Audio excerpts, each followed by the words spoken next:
appeared before the Congressional Committee to tell what I knew of activities which might lead to an attempt to set up a fascist dictatorship.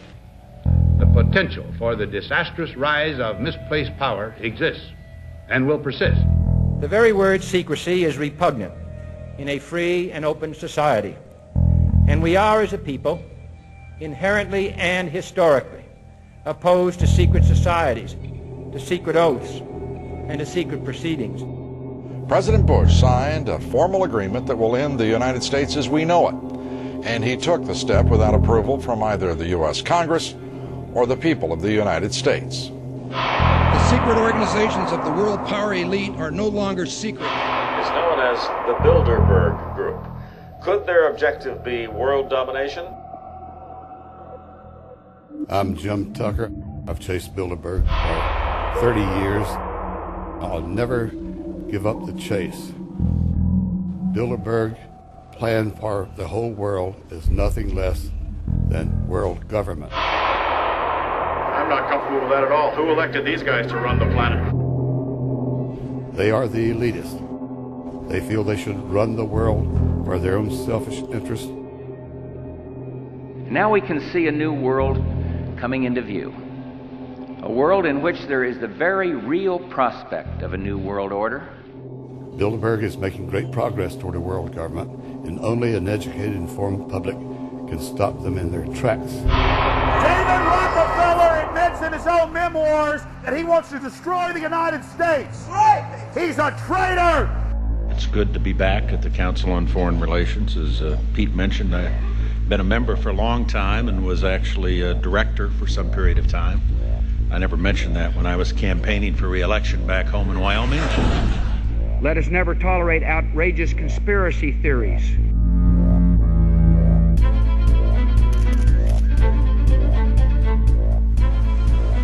I need you to move off the property, please. Some shots were fired.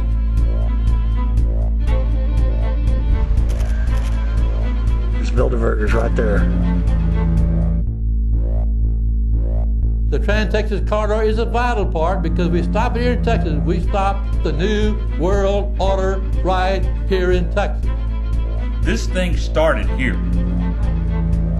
And to save this country, we kill this damn thing here.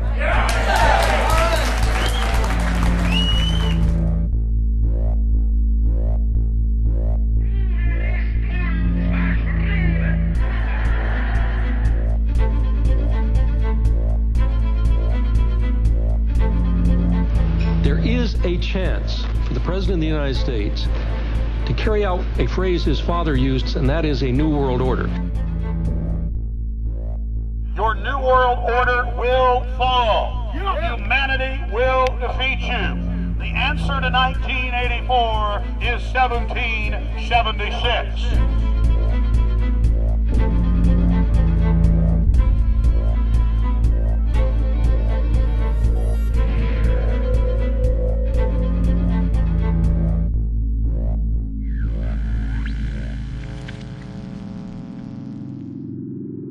In the near future, Earth is dominated by a powerful world government.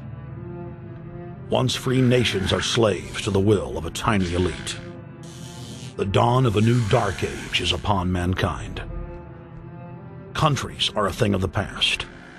Every form of independence is under attack, with the family and even the individual itself nearing extinction. Close to 80% of the Earth's population has been eliminated.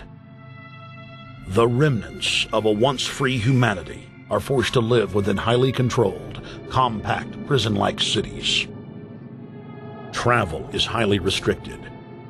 Superhighways connect the megacities and keep the population from entering into unauthorized zones.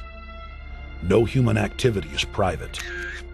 AI supercomputers chronicle and categorize every action. A prison planet dominated by a ruthless gang of control freaks, whose power can never be challenged.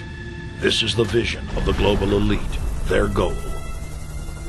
A program of total dehumanization, where the science of tyranny is law.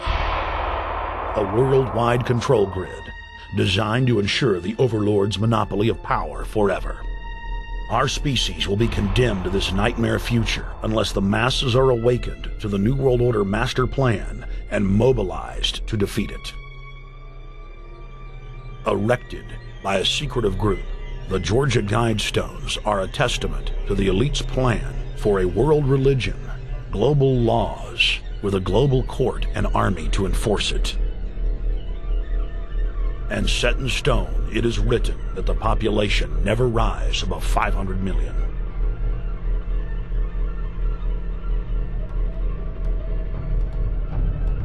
In this film, you will learn how our world is truly governed.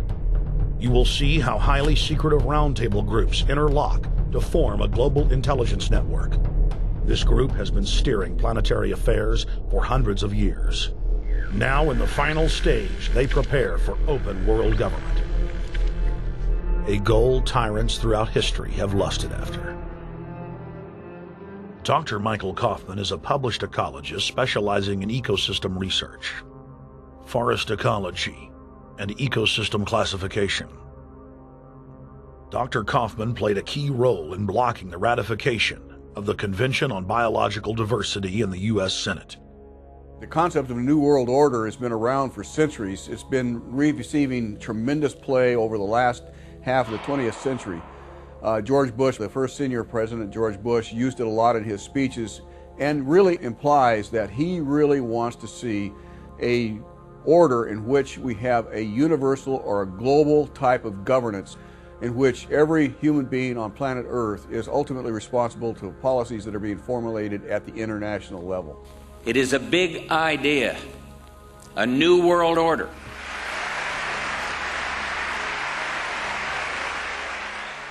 President Bush said that the New World Order was in tune, and that's what they were working for. The UN is part of that government. They're working right now very significantly for a North American Union. That's why there's a lot of people in Washington that don't care too much about our borders. They have a philosophic belief that national sovereignty is not important. It's also the reason I have made very strong suggestion that we need not be in the United Nations for our national security. It's really always the same. You go back throughout all of history, the Roman Empire, the Soviet Union, Hitler during the Nazism was always saying that it's going to create the utopia for the average person, when in fact, history always shows that it does exactly the opposite. Conquest and empire is as old as civilization. Babylon, Egypt, and Greece. They all built empires in an attempt to rule the world. The Roman system at its peak dominated the known world. Complex governmental systems were developed to control diverse populations. During the period between the 15th and 19th century, new empires emerged and again waged war for supremacy. The nobility, as well as the thriving merchant class, were financed by a handful of private banks.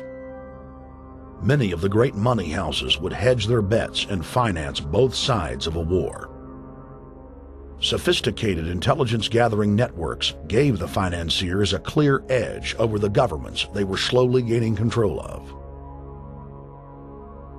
On the 18th of June, 1815, agents of the British arm of the Rothschild family looked on as Emperor Napoleon Bonaparte fought desperately to save his army from the jaws of a British-Prussian pincer attack.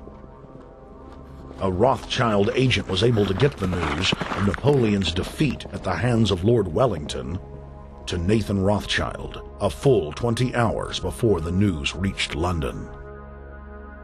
Nathan, the head of the British arm of the Rothschild family, put out the rumor to the London Stock Exchange that Napoleon had won the war. Stocks plunged by 98%, and Rothschild was then able to buy up the entire British economy for pennies on the pound. When the news of Napoleon's defeat finally arrived, stocks soared.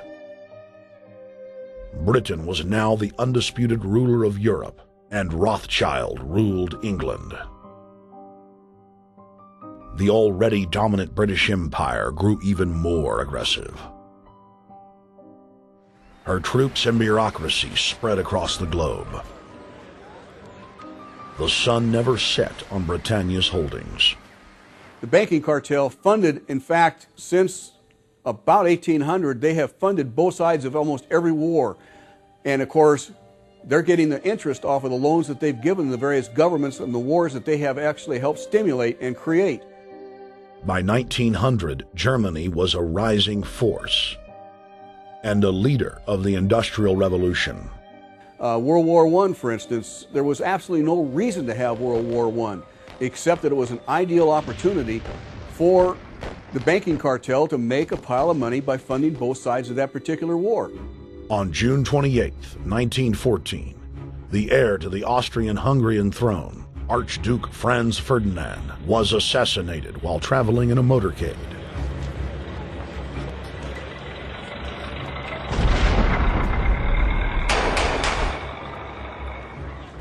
The Black Hand, a Serbian secret society with connections to French and British intelligence, took credit.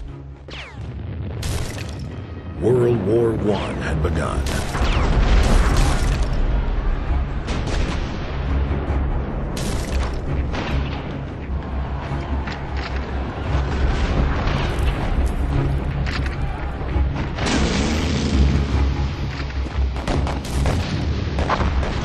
Armaments companies financed by Rothschild-controlled banks in Germany, France, England, and Austria bankrolled all the factions.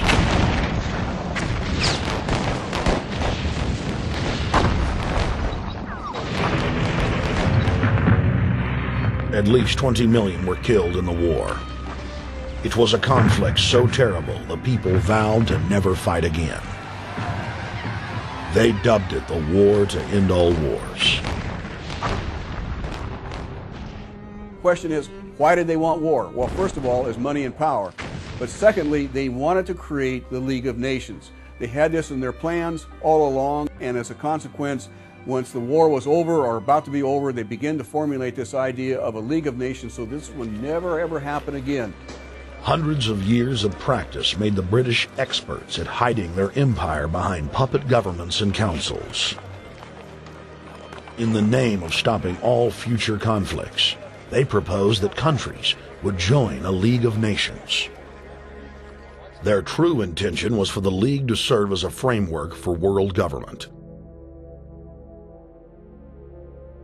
President Woodrow Wilson, who had spearheaded the establishment of the private Federal Reserve System in the United States in 1913, strongly supported the establishment of the League of Nations. Woodrow Wilson was a very naive president. He was basically a college professor that was grafted into this whole system. The League convened in Paris in 1919, but many nations recognized it as a threat to their sovereignty and refused to join. Frustrated by the U.S. Congress blocking the League of Nations, British intelligence, with the help of the Rockefeller family, set up the Council on Foreign Relations in New York City in 1921. The Council recruited the best and brightest of American life to support the growth of the Anglo-American Empire. The CFR's stated mission is to abolish all nation-states in favor of an all-powerful world government administered by a tiny elite. By 1930, the promoters of world government had split into two interlocking camps: the Fabian Socialists centered in London, and the Fascists based in Italy and Germany. National Socialism will use its own revolution for establishing a new world order. Adolf Hitler. Supporters of the fascists in the United States and England believed that the military should be used to quickly transform the world into a new world order, while the more sophisticated practitioners of globalism stated that incrementalism was the sure path to world domination. Congressional Medal of Honor winner Major General Smedley Butler went public in 1934, exposing an attempt by the robber barons to launch a military overthrow of the United States.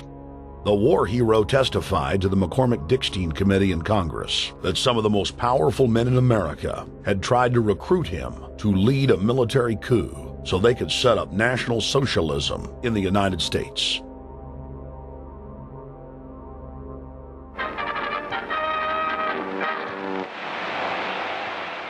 I appeared before the Congressional Committee the highest representation of the American people under subpoena to tell what I knew of activities which I believe might lead to an attempt to set up a fascist dictatorship. I was supposed to lead an organization of 500,000 men, which would be able to take over the functions of government. The fascist had also made deep inroads in England.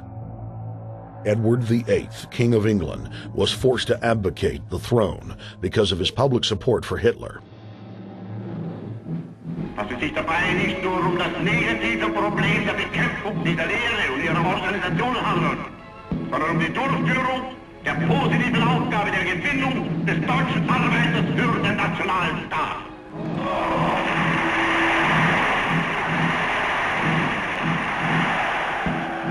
Though the German-led fascist camp was strong, the Fabian Socialist Bloc was able to maintain control of the U.S., Russia, and England.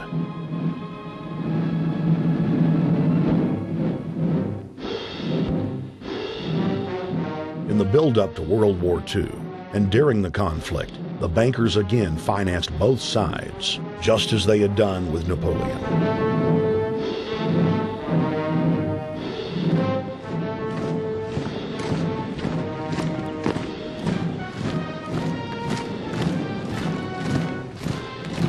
With the rise and fall of the Third Reich, Europe lay in ruins.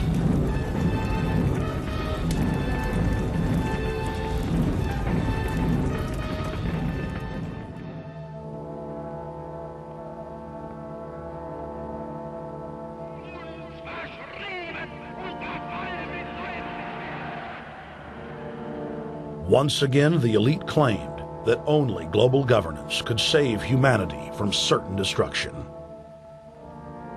And this time, the elite would succeed in setting up their world body.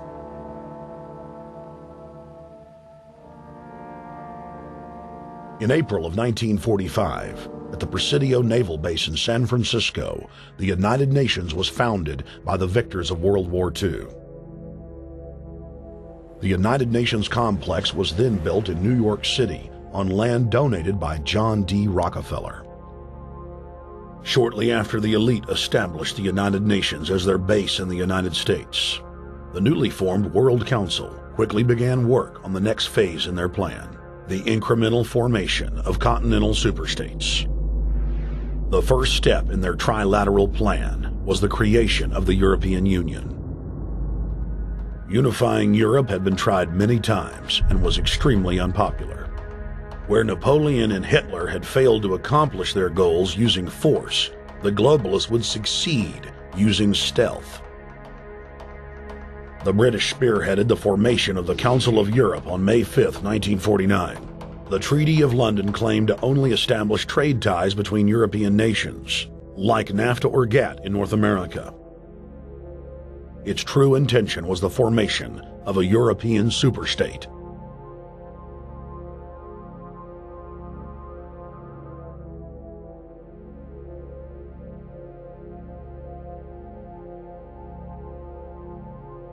In 1954, the elite of the planet met in secret at the Bilderberg Hotel in Oosterbeek, Holland.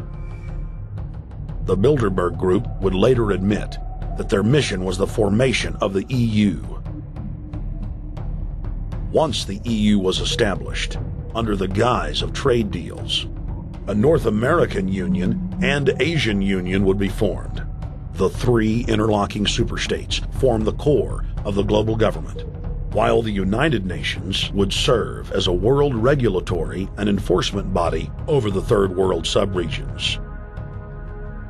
The Bilderberg Group consists of the heads of all of the managing roundtable groups that steer individual countries.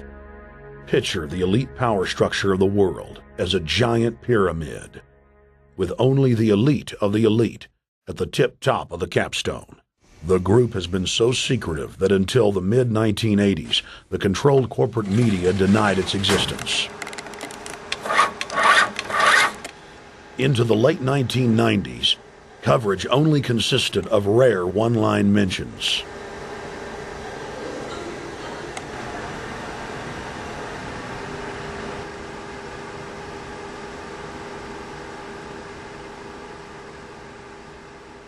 With the rise of the alternative media, their stranglehold on information has begun to slip.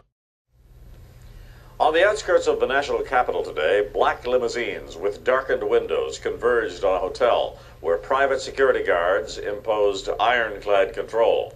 The limos carried royalty, political power brokers, and industrial titans to a secret meeting that will last all weekend. It's known as the Bilderberg Group. Could their objective be world domination? Every 4 years, Bilderberg meets in North America, and in June of 2006, we decided to travel to Ottawa, the capital of Canada. The site of Bilderberg.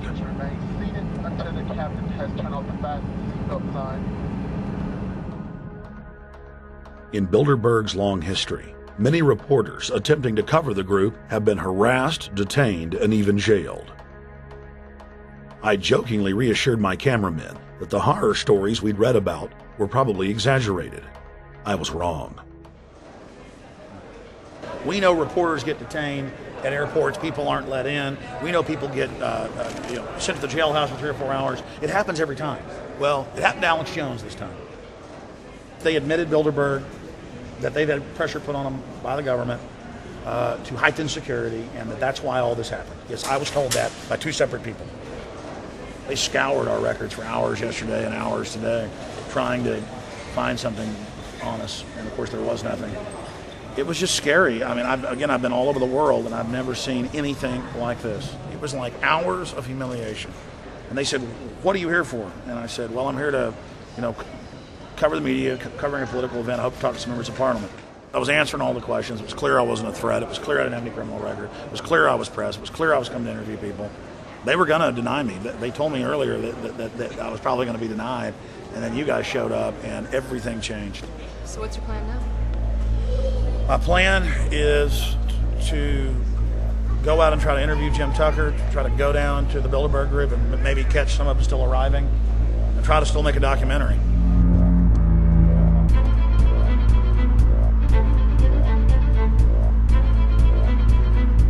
So instead of being here at 8 a.m. in the morning when the Bilderberg Group attendees, the 100 elite of the planet, start showing up, we're going to be getting here about 3:30 or so, and we'll see if we can catch any of the elites coming in.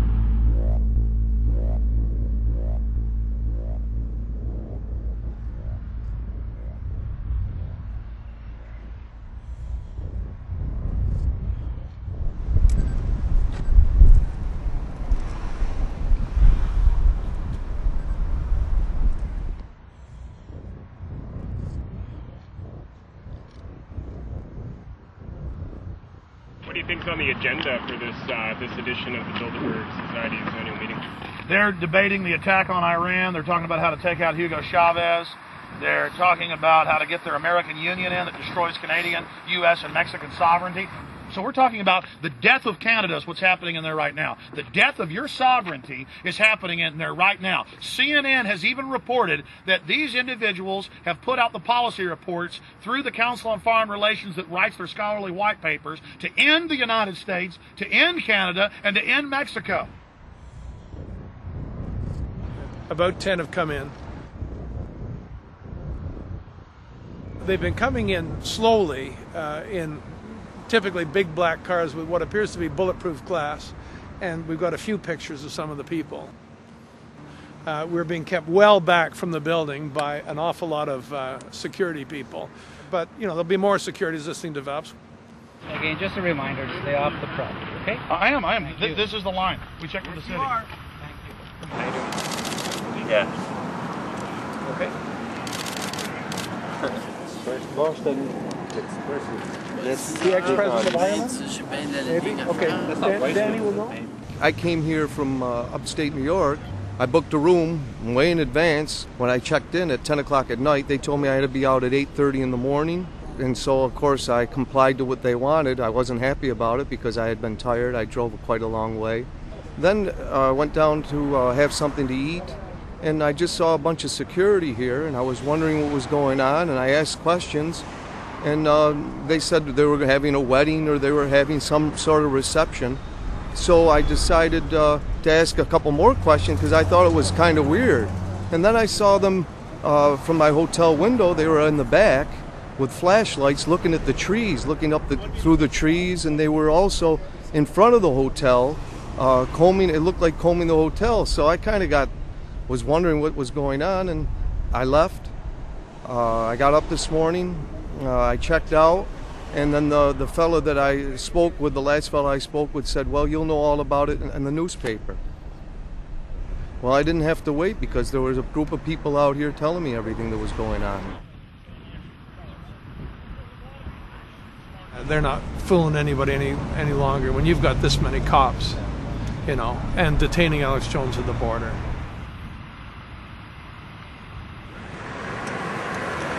Get them on both sides. Yeah, you crook. Yeah, you're gonna go to jail like Ken Lay. Oh yeah, there's one right there. Hi. Hey, we're not your property. We're not your slaves. We're gonna defeat the New World Order. The New World Order is gonna be defeated. You realize that? I'm glad you do. Always does throughout history.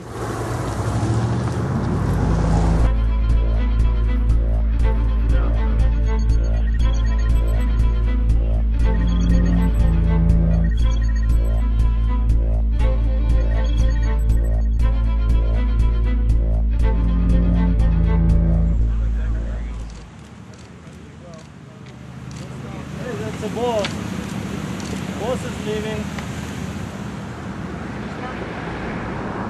Etienne Davignon is the honorary chairman of the Bilderberg Group, as well as the head of its steering committee. The committee he heads selects and invites each year's attendees. In the last decade, the list of attendees has been leaked to reporters by moles on the inside.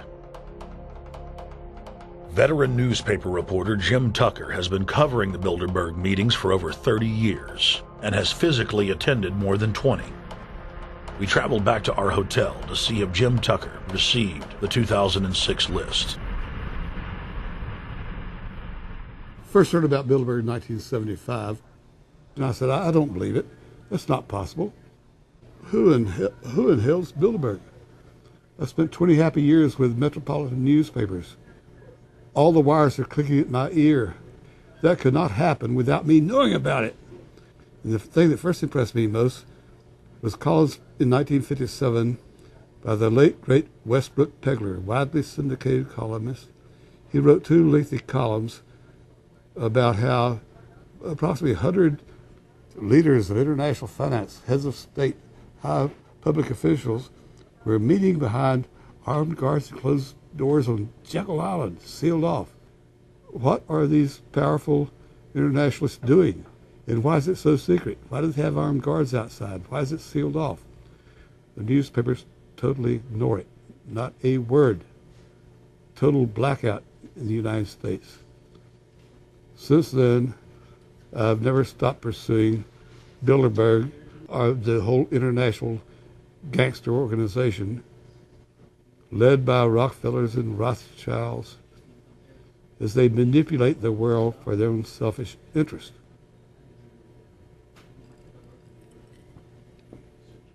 Jim, you've been waiting on the list. You normally get it on the first day. You haven't gotten it. We're told it might come in today. How important is that list? It's absolutely essential, although identifying people outside, as we always do, is important too, to find out who is not on their own list. In recent years, someone from Europe has sent a machine copy with a letterhead and so forth without identifying himself. So far, I haven't heard from him.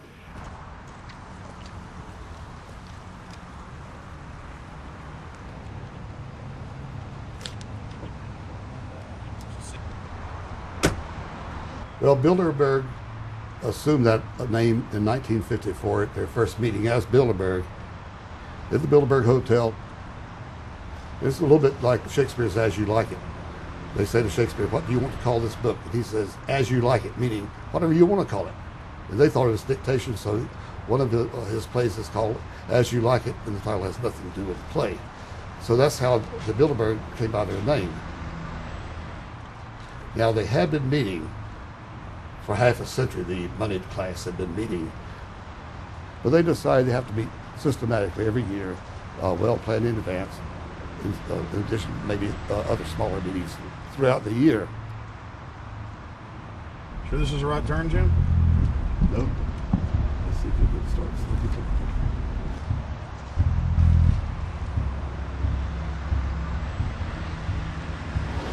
This is the global government. They are setting the world agenda. Inside right now, they're deciding on whether or not there will be a war with Iran.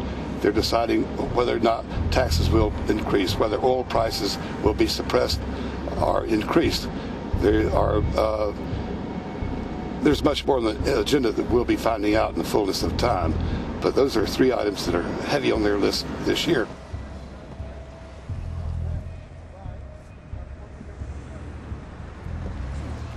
This is Jim Tucker, ladies and gentlemen. Yes. 27 years covering these crooks. Mr. Tucker, pleasure to meet you. The media said he was crazy, it didn't exist. Now we forced him. 120 of the world's most powerful men, heads of state from Europe, high officials of the United States government, Treasury, White House, state, defense. They're setting the world agenda now. The reason they want secrecy is because they're doing evil. Evil is done under the cover of darkness. Good works are done in the sunshine.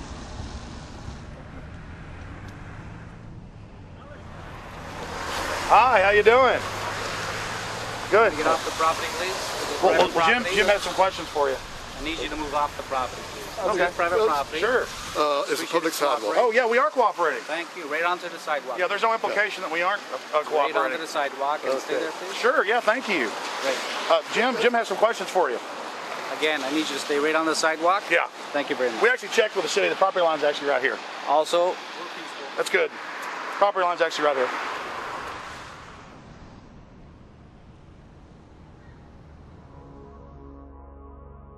We are on the verge of a global transformation. All we need is the right major crisis, and the nations will accept the New World Order. David Rockefeller. It's David Rockefeller and the Coran Black at the beyond the hotel, and they had no bodyguards. One of my friends shouted, "Hey, Rockefeller!" and he turned back and he was afraid. My name's Rene. I'm from Manitoba. Drove about 26 hours to get here, just to show that I'm against the Bilderbergers, just to fight for my freedoms, fight for my rights, make sure that my children can grow up in a free country. My name is Daniel Estrelin, and I've been doing this for the last 15 years. I'm from Canada. I'm very proud of my country because, as you can see, there are a lot of people covering the Bilderberg Conference. Last year, it took me 14 and a half hours to get to Munich. I was pulled off the plane in Milan. I was pulled off the plane in Munich. They interrogated me 4 hours in both places. I was able to call a friend, a journalist in Rome, as a result of his presence and others. Calling the Foreign Ministry Department in Italy, they backed off and they let me go. They basically told me that they're keeping an eye on me 24 hours of the day. The little hotel where we were staying at, Jim and I, out of the 20 rooms, 6 were occupied, 3 by the CIA and 3 by the German Secret Service. That's how serious these people are, and that's how afraid they are of actually what we may be able to reveal and what we actually do reveal publicly about the Bilderberger intents. Daniel Estrelin has covered the Bilderberg meetings in Europe and North America for more than 15 years. His book, Club Bilderberg, has been translated into more than 20 languages and is a global bestseller. Estrelin has photographed many past Bilderberg meetings. Rockefeller frontman Henry Kissinger is always a key participant. Here you see the president of the CFR, Richard N. Haas, followed by Vice Chairman of Rothschild Europe, Franco Barnaby, who is speaking with Henry Kravitz. And behind them is Richard Holbrooke, former U.S. Ambassador to the United Nations. The head of Daimler Chrysler, Jürgen Erich Schrimp, arrives by helicopter. Here, the owner of the Washington Post, Donald Graham, escorts Indra Nooyi, the head of PepsiCo. Queen Beatrix of the Netherlands, whose father, Prince Bernhard, founded Bilderberg, is a leading figure in the group. Of course, globalist kingpin David Rockefeller, seen here with his bodyguard, James Ford, always attends. The then newly appointed World Bank chief Paul Wolfowitz is photographed at Bilderberg 2005. It has been reported that Wolfowitz had attended previous meetings while still the Deputy Secretary of Defense, a violation of the Logan Act. Under the Logan Act, it is a felony offense for any member of the federal or state government to meet with members of a foreign government without the express authority and authorization of the President or Congress. Put simply, it is illegal for members of the government to meet secretly behind closed doors with foreign power brokers due to the problems of corruption and espionage that it breeds. For this reason, many prominent politicians attend, but their names do not appear on the official list. Despite the Logan Act, the governor of New York's name, George Pataki, does appear on the list, and we were able to catch the governor on tape walking with David Rockefeller at Brook Street. Multiple staff members inside Brook Street reported to us that Hillary Clinton attended for half a day. Several armored limos with diplomatic plates did arrive with police escorts and offloaded their passengers in the underground parking garage out of the sight of the press. Former World Bank President James Wolfensohn sardonically stared at our cameras. They're upset about the fact that they're being exposed. Well, I'm sure they are. I mean, look at the tinted windows. They don't want to be seen. They don't want even anybody to know they're here. So I'm sure they're ticked, you know, and that's why we're here to try to expose them. Do you think that they were angry that they were on the front page of the local paper today? You think they're in there reading it right now, Jim? Yes, I don't think they're happy about it. They prefer nothing at all, no publicity. They prefer absolute secrecy. Yeah, you better look away. We're not your slaves. You don't own me.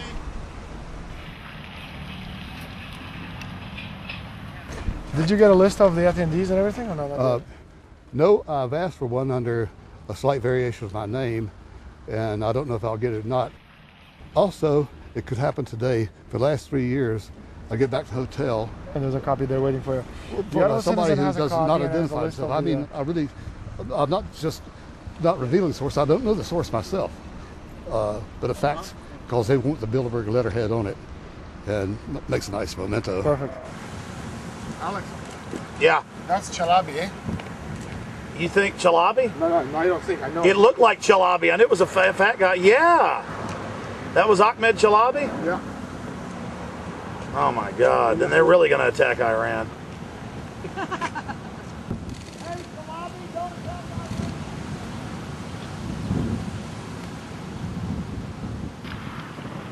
I've seen this guy around a lot. This guy is too, but our president. It's S, Scandinavian.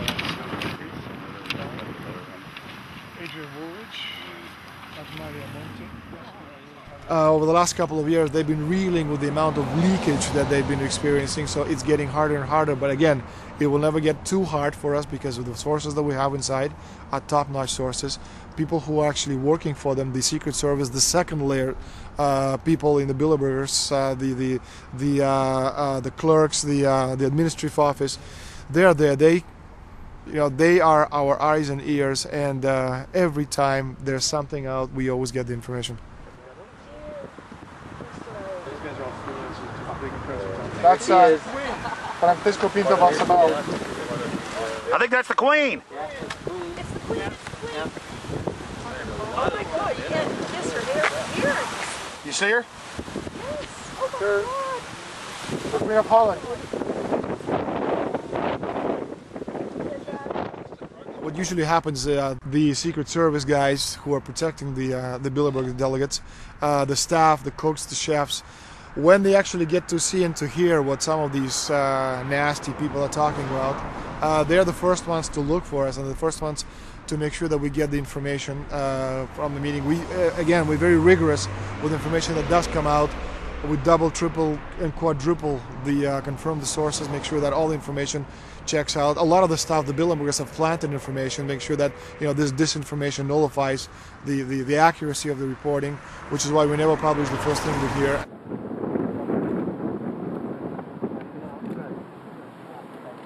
Oh. I'm the guy from here. That looks like Rockefeller. The decisions that these people take, again, they're not only decisions affect business community, they affect politics, business, environment, across the entire spectrum. And these decisions are made and taken by a very elite group of people behind closed doors this year at the Brook Street Hotel. We are not privy to these decisions. We're not allowed to know what they're talking about, but we'll definitely feel the consequences of these decisions over the next 12 months when events which apparently by accident seem to happen, in fact, have been planned right here this year at Brook Street Hotel between 8th and 11th of June. What does it do when you get 120 of the most powerful people in the world getting together to have meetings with government officials? I mean, that's amazing. Well, it is. This is what I mean, is that they're planning the corporate agenda. They're not planning the democratic human journey agenda, in my opinion. Mussolini had a definition, is when the interests of the corporation take completely over from all other interests, and that's fascism. He said it should probably be called corporatism. Well, call it corporatism, call it fascism, call it neo-lib, neo-con. There's a whole variety of political words, depending on which side of the stripe you come from, to start with, which describes the thing. But what they are describing is the complete end of democracy, the end of what matters to people, the end of what happens to the human journey. And for that reason, I think this is revolting. Ladies and gentlemen, we're here in Canada today to stand up against the Bilderberg Group that is attempting to get rid of the sovereignty of the United States. The truth of your world government has now been exposed. We know you are ruthless. We know you are evil. To David Rockefeller, to the Rothschild representatives here, to the Queen of the Netherlands, to all of you, we tell you, you are not our queens. You are not our kings. You are not our gods. We do not belong to you. We are not your slaves. We stand as free humans, have stood since the beginning of time against the strong men, against the thugs, against the bullies. We will defeat your world government. We will defeat world taxation. We will defeat your control grid. God is on our side. I stand before the creator of the universe, and I ask the creator of the universe, as our founding fathers did in 1776, to lead, guide, and direct us, and to give us the power and the foresight and the understanding and the will to stand against your entire agenda, including your final plan of world population reduction of 80% that Henry Kissinger penned in 1973. Why do you put mercury in the vaccines, sodium fluoride in the water? Why? Why do you put cancer viruses in the vaccines? Why have you used depleted uranium now in 4 separate nations? You're arrogant. You have the sickness that elites have had throughout history in their literal and, in some cases, figurative ivory towers. You believe that you're invincible. You will and you are failing now. Your New World Order will fall. Humanity will defeat you. The answer to 1984 is 1776.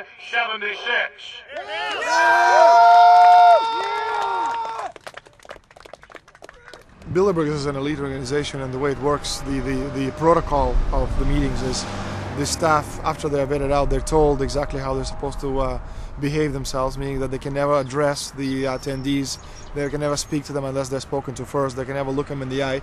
They have to approach them from the right side, the people who are right-handed, and from the left side, the people who are left-handed. They can never look them straight on. And needless to say, all the information that is being spoken during the conferences is under no circumstances allowed to come out. That's what they're told. They're threatened with not being able to find another job anywhere in the sector if they reveal any information to the press.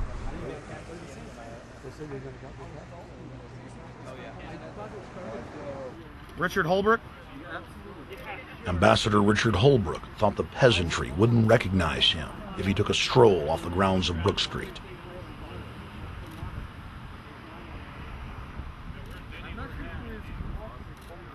Holbrooke cackled when I told him that we were not his slaves. Holbrooke, we're not your slaves, Holbrooke. We're not your slaves.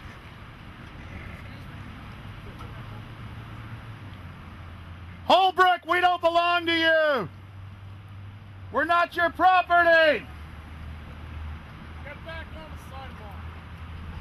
We're free humanity! Yeah, there he goes.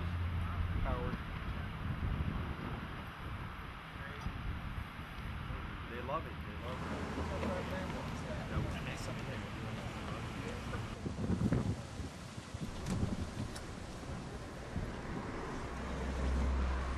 Okay, we're going to be going around the back here, guys.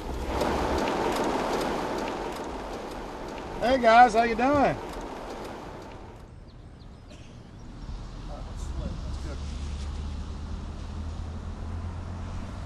There are several rings of security service. The American delegation at every Bilderberg meeting is usually protected by the CIA and a special division of the US Army. The British delegation is protected by the MI6. Israelis usually are protected by the Mossad. The Ottawa police, in this case, working for the security, they have very little, actually they don't have any information at all on what the meeting is about. They didn't know who the Bilderbergs are.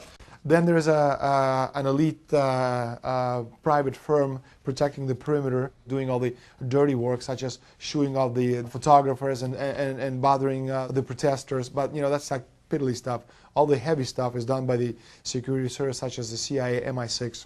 Some years ago, my legs were a little bit stronger than they are now, and I'd crept over a fence under cover of darkness and approached. The cops started yelling and pointing at me, so I ran with speed I didn't know I still had, and some shots were fired, but they were far above my head. I mean, they were intimidating, but they were not really trying to kill me. Not when sharpshooters are fired far above, 20 feet above your head. Bilderberg was founded by David Rockefeller and the Rothschilds in Britain and Europe. They're still the main powers. Baron Evelyn D. Rothschild, a male, attended for many years. Rothschild is still represented. You'll see them on the list of participants. Somebody representing the Rothschild group. They are the main powers behind Bilderberg. The Dutch World Shell is part of the Queen's fortune. Of course, the Rockefellers have always had heavy oil interests. That was the original source of their old money from the old man. Jim just got the official Bilderberg letterhead list from his mole inside the Bilderberg group. Let's go look at it. Wall Street Journal.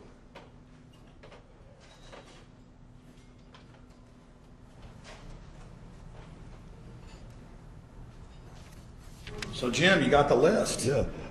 Did we identify Wolfowitz as being here because he's not on the list? No, we positively identified Wolfenson. Yeah, he's on the list. Yeah, there's Wolfenson right there, James Wolfenson. But aren't there always people who aren't listed? Yep.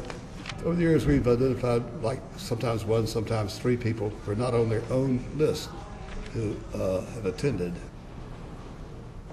Now, I think what is very difficult for most people to understand is how such a small group of 125 men and a few women control a population base of 6 billion people. Actually, it's much easier than you think. These people work on what I call systemic methodology, meaning that you take a pie, just imagine you take an apple pie and you slice this apple pie into lots of very small pieces, and you put in front of each one of these pieces your men or women of trust. And by controlling this individual, you control an entire organization. For example, if you take Paul Wolfowitz, who runs the World Bank, through him you can control the entire organization. You don't need to control what the dishwasher or the toilet cleaner thinks or does or believes in. You just need to control what he does and what he believes in. And what he does will permeate the entire organization. And that's how you control, with very, very small power base, an entire global population of 6 billion people. Bilderberg is making great progress toward a world government. They have created a superstate in Europe called the European Union. They are intent on creating a Western Hemisphere Union called the American Union. NAFTA is to be expanded into every country in this hemisphere. As NAFTA expands, it will take on the role of the American Union. And only an educated, informed public can stop them in their tracks. We went into downtown Ottawa and talked to locals to learn if they were aware of the elite meeting in their city.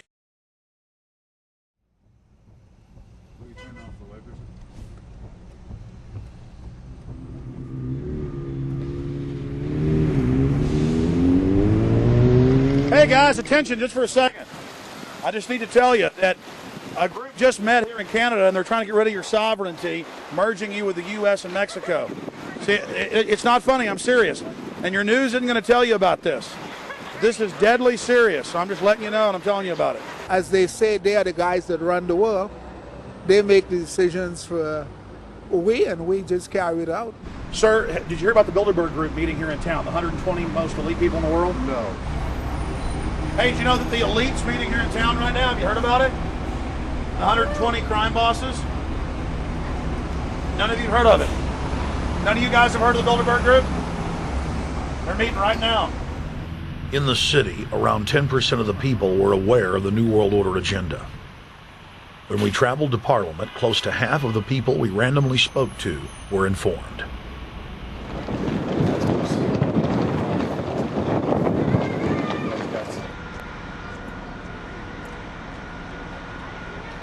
Ma'am, what did you say about the American Union? It's going to end up happening. We don't want it, but it's going to happen. Why do you think? Because the Bilderberg Group runs the world. You have the Trilateral Commission that's also part of the Bilderberg, which is the United States, Europe, and Asia. But most of this is public knowledge.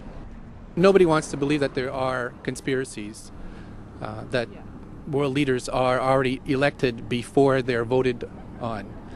So here we know that Bernard Lord is part of the outer circle. I was surprised to read that Harper addressed the group in 2003 because my understanding was nobody gets into politics without becoming part of the Bilderberg Group. And then you find out afterwards that that is the case, that they have... Well, Bill Clinton went there in 91, George Bush Sr. back in like 85. And Blair, same thing. Who we think that we're electing as leaders have already been pre-picked for us, whether it's liberal or a conservative. They're already part of the group. They own all the horses in the race. They own the horses, and I understand that, for example, in the United States, it's a one-party system with two factions, though you think it's two different parties. Oh, it is, yeah. So it's like Bill Clinton constantly vacations with the Bushes, and they call him their son, and they actually staged all that in '92, and all that's come out. It's just all staged. They're not going to let trillions of dollars slip through their hands. The good news is people are waking up, though. When you read human history, when you study it, all you see is elites trying to dominate, subterfuge, Machiavellian backstabbing, and somehow in the last 50 years they convinced Westerners that the government's fine, can do no wrong, trust them. How did this happen? It's easy to lead sheep. I mean, people just follow. They don't want to believe these things will happen. No way. We'll just follow along with the norm. That's all. It's just makes it easier for everyone. What's your view on losing Canada's sovereignty?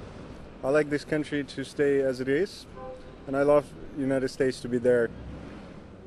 Back in Austin, the capital of Texas, the public was frighteningly unaware of the nation's peril.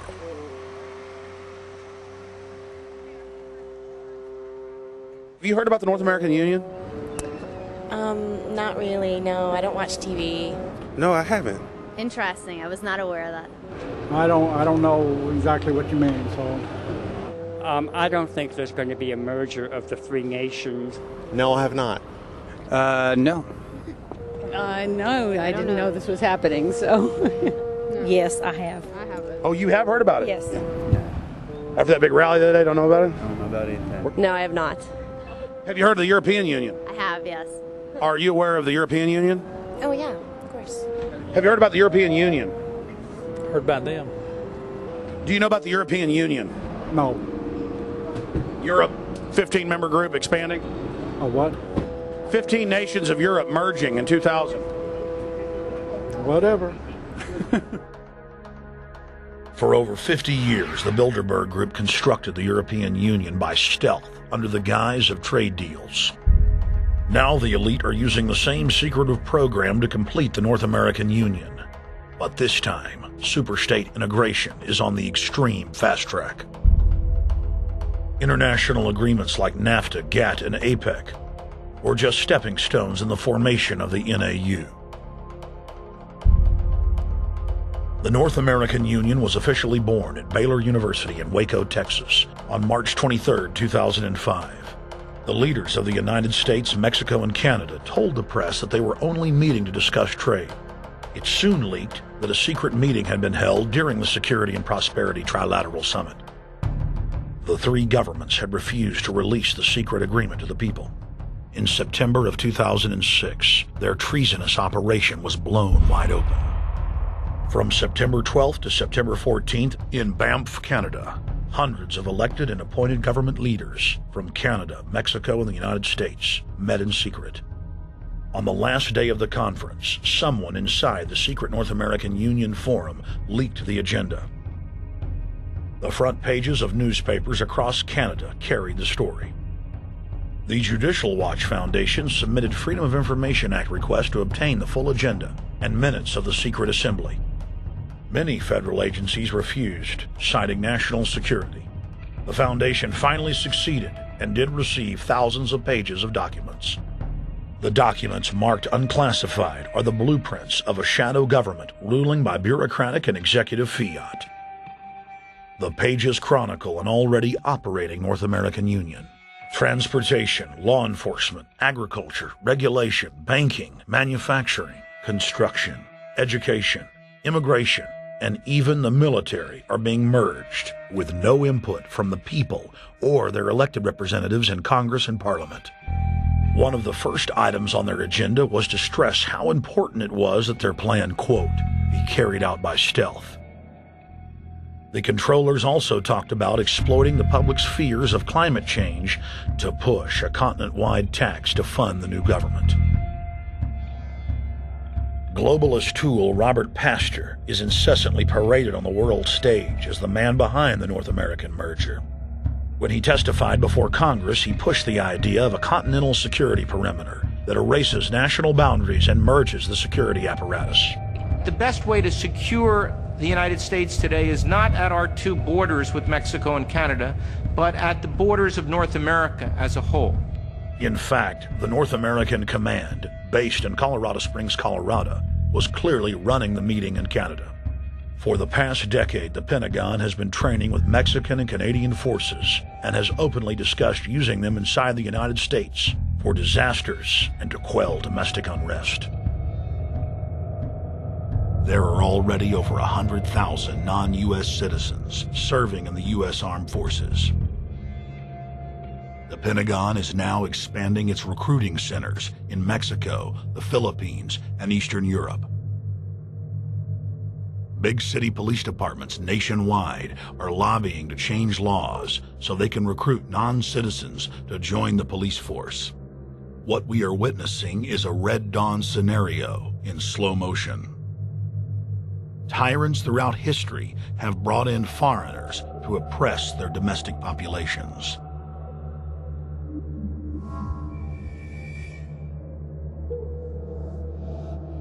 When their coup by stealth was exposed, the three governments went into damage control mode.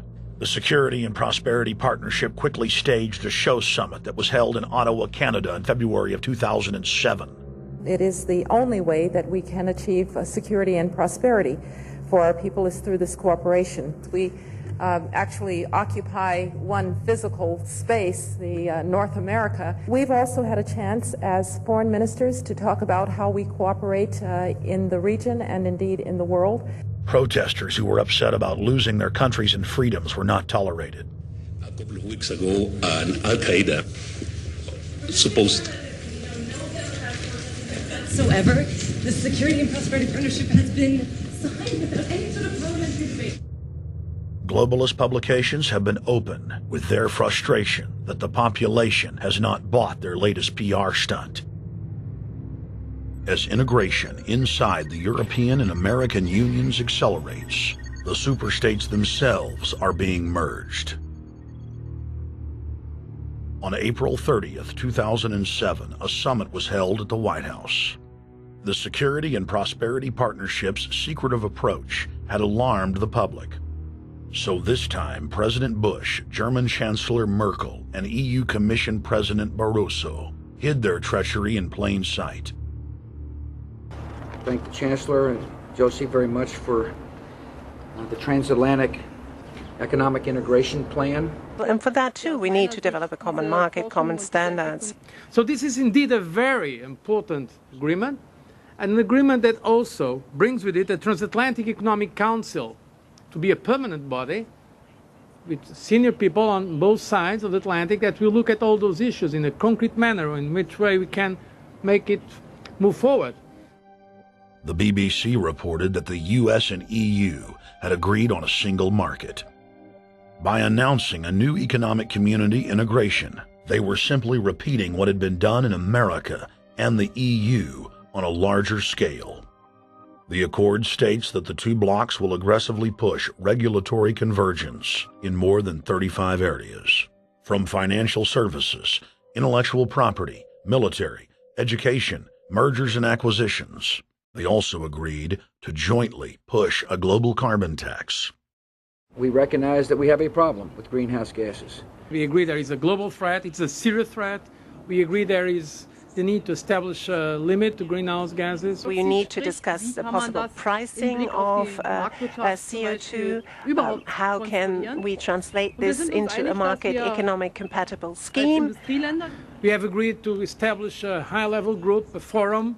This EU-US result is translated into the G8, debated together with the outreach countries, China, South Africa, Brazil, among others, and India. A global solution to a global problem. If Bilderberg succeeds, America falls. All the victimized countries lose their sovereignty.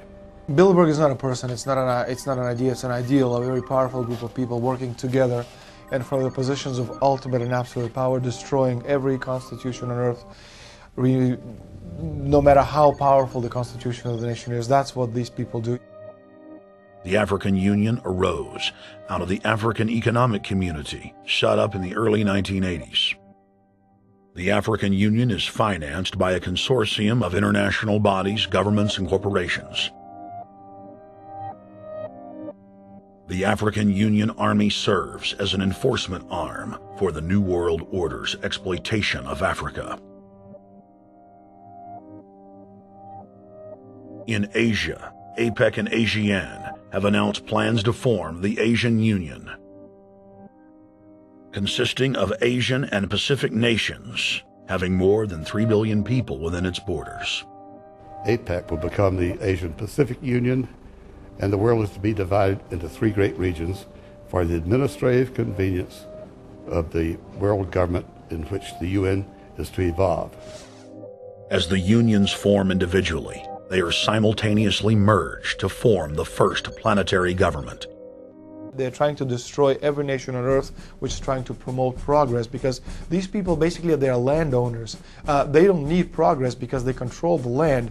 If you take the most powerful man in London, the people who belong to the Council and the Committee of 300, who belong to the Bilderbergers, the British royalty, the Guelphs, the black nobility of Venice and Genoa, these people they're landowners.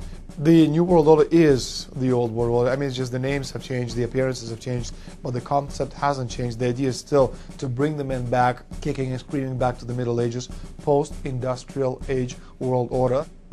One of the things that is very shocking to most Americans is the fact that the United Nations Global Biodiversity Assessment, which came out in 1995, clearly shows that in order to protect planet Earth, we have to go back to a feudal system. They actually said that in the document. To craft a modern feudal society, the globalists are implementing a standardized North American Union ID card to track, trace, and control their serfs as they travel throughout the 3 regions of the NAU. Building on the massive displacement of humanity caused by globalization, the New World Order is rapidly constructing the physical infrastructure of the North American Union, the NAFTA Superhighway Control Grid. I'm Arthur Peterson, Colonel retired in the Army. I see things today that are happening that would make my friend who died in World War II turned over in their grave. To think that people would even consider confiscating land of farmers and ranchers and taking their homes away from them to turn it over to a foreign company in Spain, which was controlled by Don Carlos, I understand, a notorious socialist, and they get the tolls on Texas land for 50 years. The proposed Trans-Texas corridor would be a patchwork of superhighways and railroads stretching 4,000 miles from the border of Mexico, cutting through Texas to Oklahoma. A lease has been signed that would make Texas Highway 121 a toll road. A private Spanish company won the bid to build and collect the tolls for the next 50 years. These deals with private companies are being negotiated largely in secret, and many state lawmakers are worried taxpayers are being sold down the road. Critics say it's a threat to our national security. It's part of a plan for a North American integration being carried out by government and corporate elites without congressional or voter approval.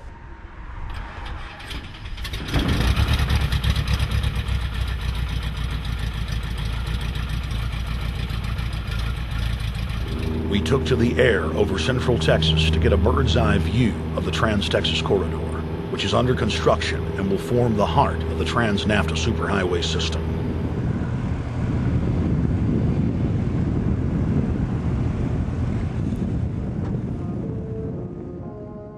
History repeats itself. 2,000 years ago, all roads led to Rome.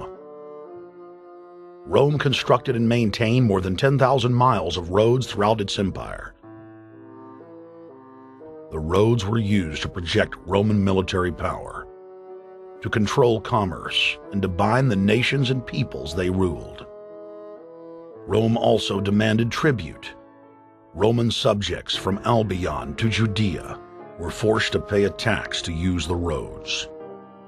The Romans would then use the tax to dominate their subjects. Today's superhighways are a powerful tool in the globalist arsenal. They are instrumental in tearing down national borders and merging nation-states into larger confederations. Foreign governments and corporations are predatorily seizing infrastructure across North America, but nowhere has their attack been greater than in Texas. Texas is the front line. Over 8,000 miles of existing roads and land are being handed over to government-backed foreign companies. Foreign companies buy the legislators, who then turn over complete control to the same foreigners who finance their campaigns. Government power is then illegally transferred to unelected quasi-governmental regional boards that circumvent local governments and the will of the people. The next stage of this world government plan is to have a transportation control, and that is called the NAFTA superhighway, or in Texas called the Trans-Texas Corridor. It confiscates 584,000 acres of land to be transferred into control of a Spanish company which will collect tolls in Texas for the next 50 years, and there's no limit in the amount of tolls that can be collected. More than 80 federal and state highways have been designated as international arteries. The I-35 NAFTA corridor starts deep inside Mexico and travels through the middle of the United States and ends in central Canada. Container ships from Asia dump their cargo on the Pacific side of Mexico. It then travels duty-free by rail to the new Kansas City inland port, now considered sovereign soil of Mexico, in the heart of the United States. Under international agreements, predominantly foreign companies are placing tolls on already existing paid-for roads. Federal, state, and corporate documents show that they will then use the revenue raised to build up the transportation infrastructure of Mexico, not the United States or Canada, so foreign-made products can pour in even faster from Mexico. Revenues raised will also be used to fund the fledgling North American Union and its growing bureaucracy. Bottom line, they're using our own money to enslave us. First of all, they're proposing a North American tribunal, which would be similar to what we have in Chapter 11 of the NAFTA agreement, which is trumped by international law. The U.S. Supreme Court and our Constitution could potentially be rendered invalid, and what we would have is new North American business law that would trump what we have here in the United States. What is also interesting to note that the NAFTA headquarters is in Mexico and controls the United States trade and rules against the United States Congress, and no one seems to challenge it. it's very probable and probably inevitable that our right to bear arms would be challenged in a North American court. So this is just an example of what's happening and what's being proposed. We want to keep our trial by jury system. We want to keep our right to keep and bear arms. We want a system where we have a Supreme Court and not have a tribunal that will be superior to the Supreme Court. In 2005, Cintra, a Spanish-owned company, signed a secret agreement with the Texas Department of Transportation to erect toll roads on existing roads and to toll new roads that were completely paid for by tax dollars. There are people, believe it or not, in Texas who don't know what the Trans-Texas Corridor is. TTC 69, which they'll have the environmental hearing starting this spring on, runs through my part of the state. And there are people over there who have no idea what's fixing to come in their backyard. TxDOT, an unelected state agency, claimed that the agreement with the foreign company was even secret from the Texas legislature. When the truth came out, newspapers across the state called for heads to roll politically. Cintra's response was to have its Australian subsidiary make its first U.S. newspaper buy. Every newspaper they bought was along branches of the Trans-Texas Corridor and had been critical of the toll road plan. The cost of 40 or 50 newspapers is nothing compared to the profits that'll be made. Just Phase 1 alone of the state toll road plan is estimated to raise more than $200 billion in just the first 15 years. And Texas is only a small part of the global panorama. A combine of transnational companies is aggressively consolidating public finance infrastructure worldwide, and the same interests are erecting a world government according to their rules. A literal wonderland of corporate corruption, where governments simply act as vacuum cleaners, sucking up the wealth and resources of the middle class and transferring it to offshore bank accounts, leaving behind a cultural and economic wasteland of easily managed slaves. The whole purpose about the North American Free Trade Agreement is not about trade, it's about control. Control of people. CAFTA is even worse. Control of people. It's not about trade, it's subsidized trade with taxpayers' funds. This thing started here. And to save this country, we kill this damn thing here. To stop it here in Texas, we stopped the New World Order right here in Texas. Polls consistently show that over 90% of the people are against the NAFTA highway systems and its toll roads. As the people learned of the threat, they got angry and took action.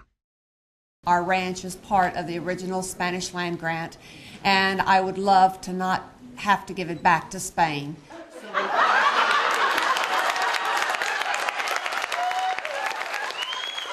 Opponents of a proposed superhighway today held a major protest.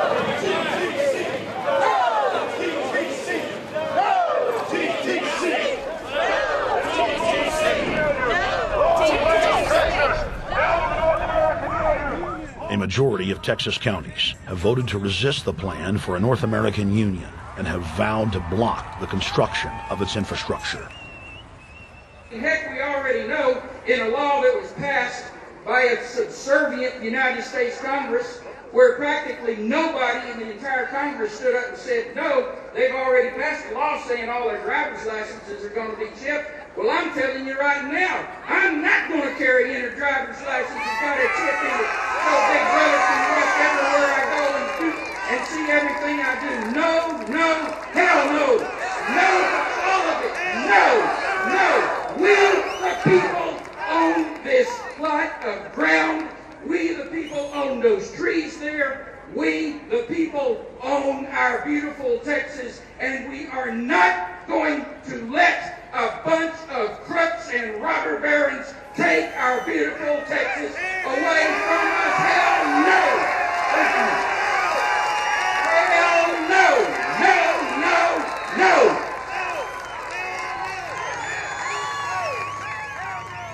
RFID tracker chips embedded in state inspection stickers and toll tags are already being used to track the population. The new system is also meant to control growth and steer development through so-called smart growth. smart growth, which is nothing more than an effort to bring control into the cities. You have the Rewilding of America and the Wildlands Project, the Convention on Biological Diversity, which is to control our rural population. Toll roads on interstate highways nationwide are walling off exit ramps to small towns and rural communities, and are creating ghost towns by design. This trend is accelerating under the NAFTA highway system and is meant to rewild more than half the country. All of these things are designed to bring more and more control to bureaucracies rather than to the independent individual, the sovereign individual of this nation. What brought me into this whole discussion was the fact that while I was doing this multi-million-dollar research effort in the 1980s and early 1990s, I became aware of an agenda basically to lock up one half of the United States into wilderness corridors and reserves. What's called the Wildlands Project, but it was also a key cornerstone of the United Nations Convention on Biological Diversity. It was during that study in which I began to realize that this was not an effort to protect the environment, but an effort to control you and I.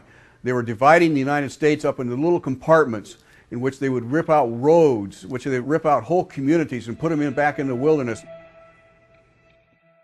The federal highway system was designed by Pentagon war planners in the 1950s to serve as a rapid deployment conduit to move ground forces for the defense of the United States during invasion. The unconstitutional Northern Command is now using the highway system as a force projection matrix to dominate populations across the United States. Through federally funded emergency command centers, county and city governments are being quietly federalized nationwide. Billions of dollars per city is being spent to install millions of surveillance cameras. Every town and hamlet, no matter how small or remote, is surveilled. License plate reading software tracks Americans' movements wherever they go. New systems are being deployed that scan your face, read your lips, and analyze your walk. Under the Treasonous Military Commissions Act, American citizens can be secretly arrested, stripped of citizenship, flown to offshore torture camps, and secretly executed. Under Section 802 of the Patriot Act, all misdemeanors are considered terrorism. Federal police squads, called Viper Teams, randomly force Americans to line up and show their papers. From the sidewalks of Miami to the subways of New York to the streets of Houston, Texas, citizens are being searched by heavily armed gangs of paramilitary police.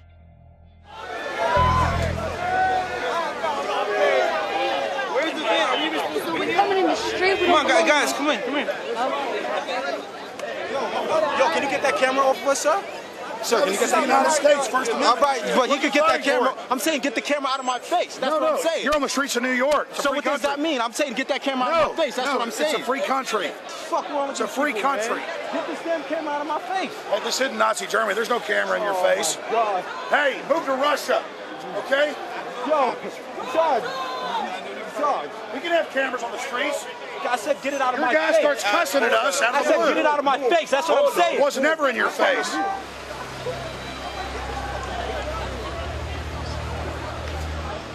Yo.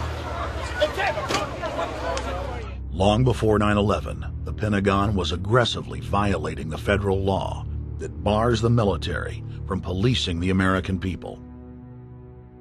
Coast to coast, for more than 2 decades, teams of troops would just appear out of nowhere and randomly stop cars and search pedestrians. The acclamation accelerated with regular Army searching bags at the Super Bowl and the Kentucky Derby, as well as other high-profile events. Then President Bush signed a Defense Authorization Act, which radically increased the funding for the already bloated shadow government. In the act, the executive branch formally announced that it was preparing for domestic insurrection and went on to preemptively strip the state governors and legislatures of their powers. The federal government is openly announcing that it is the only authority as it treats the people and the states as enemies. Then on May 9th, 2007, President Bush unlawfully granted himself new powers, and the presidency officially became fiat dictatorship. In the past, continuity of government has been shared by the legislative, judicial, and executive branches of government. Now, all power resides with the president. For the smallest of reasons, including, in the document's own text, any incident in the world, regardless of location, that affects population, infrastructure, environment, economy, or government functions can trigger, at the president's will, total martial law. It is important to add that the president is merely a puppet of the global crime syndicate and may not use the new powers, but simply pass them on for use by future puppet administrations.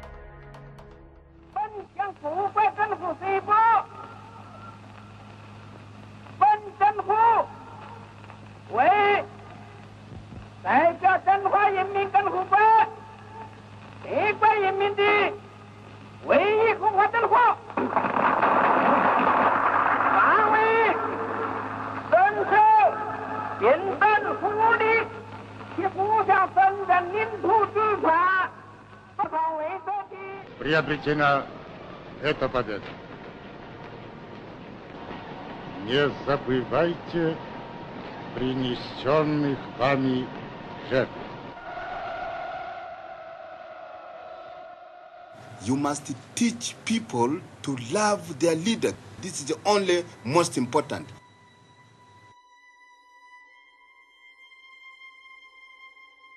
Why don't we learn from the mistakes of our ancestors? Why does humankind find itself bound in a cycle of bloodshed and enslavement? Predatory elites have always rationalized their oppression by claiming that they are superior and have the divine right to rule, when all they really are is a gaggle of ruthless psychopaths, parasitically feeding on the host population until their cancerous movement causes the collapse of the host. There have been thousands of tyrannical governments in history, and less than 10 that can truly be called free. In the 20th century alone, over 150 million people were murdered at the hands of the state. In Russia, the Red Terror consumed the lives of more than 60 million men, women, and children. Hitler's war killed 22 million. During Mao Zedong's reign alone, more than 60 million peasant farmers were killed. And the list goes on. 300,000 innocent civilians killed in Guatemala. More than 2 million souls brutally murdered by the government of Cambodia. 1,500,000 killed in Turkey. 300,000 in Uganda. 800,000 plus hacked to death with machetes in Rwanda. Sadly, there are too many examples of innocent families being exterminated by their governments on an industrial scale to name them all. It is a historical fact that the state is the #1 cause of unnatural death. If you take the 150 million people killed by power-mad government in the last century and divide it by 100,000, the number of souls lost would fill the biggest sports stadium, packed with 100,000 screaming fans, 1,500 times over. That's 1,500 sports stadiums, crammed with 100,000 people each, all exterminated.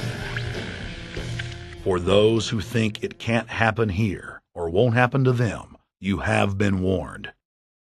The carnage witnessed in the last 100 years was only the preparatory phase of the New World Order's master plan. 稍有常识的人都会看出，如果我们的铁骑继续前进，这个螳臂挡车的歹徒难道能够阻挡得了吗？ Hitler and Stalin's crimes are now part of history, but the communist Chinese system of evil is not content with racking up the highest death toll in history. The mass murder and enslavement is still going on today and enjoys the full support and sanction of the New World Order. 摄像机拍下的这个画面，同西方某些国家的宣传恰恰相反，正好说明了我们的军队。The Communist China serves as a globalist laboratory, a proving ground where 1.4 billion people live out their lives as guinea pigs who serve as test subjects for the formulation of the brave new world. U.S. and British forces worked closely with Mao Zedong during World War II, and at the end of the war, they secretly backed Mao in driving out Chiang Kai-shek and the Nationalists. The OSS, and then the CIA, believed that Mao would have a stabilizing effect. Bill Clinton's mentor and Georgetown University political science professor Carroll Quigley explained in his book, Tragedy and Hope, how the Anglo-American Roundtable groups backed every brand of authoritarianism, from communism to fascism, to ensure that a centralized government dominates the population and the economy as planned. The elite are monopoly men. They seek to create monopolies and dominate populations through the barrel of a gun. In their writings, the leadership of the New World Order has continuously heaped praise on the corrupt Communist Chinese model.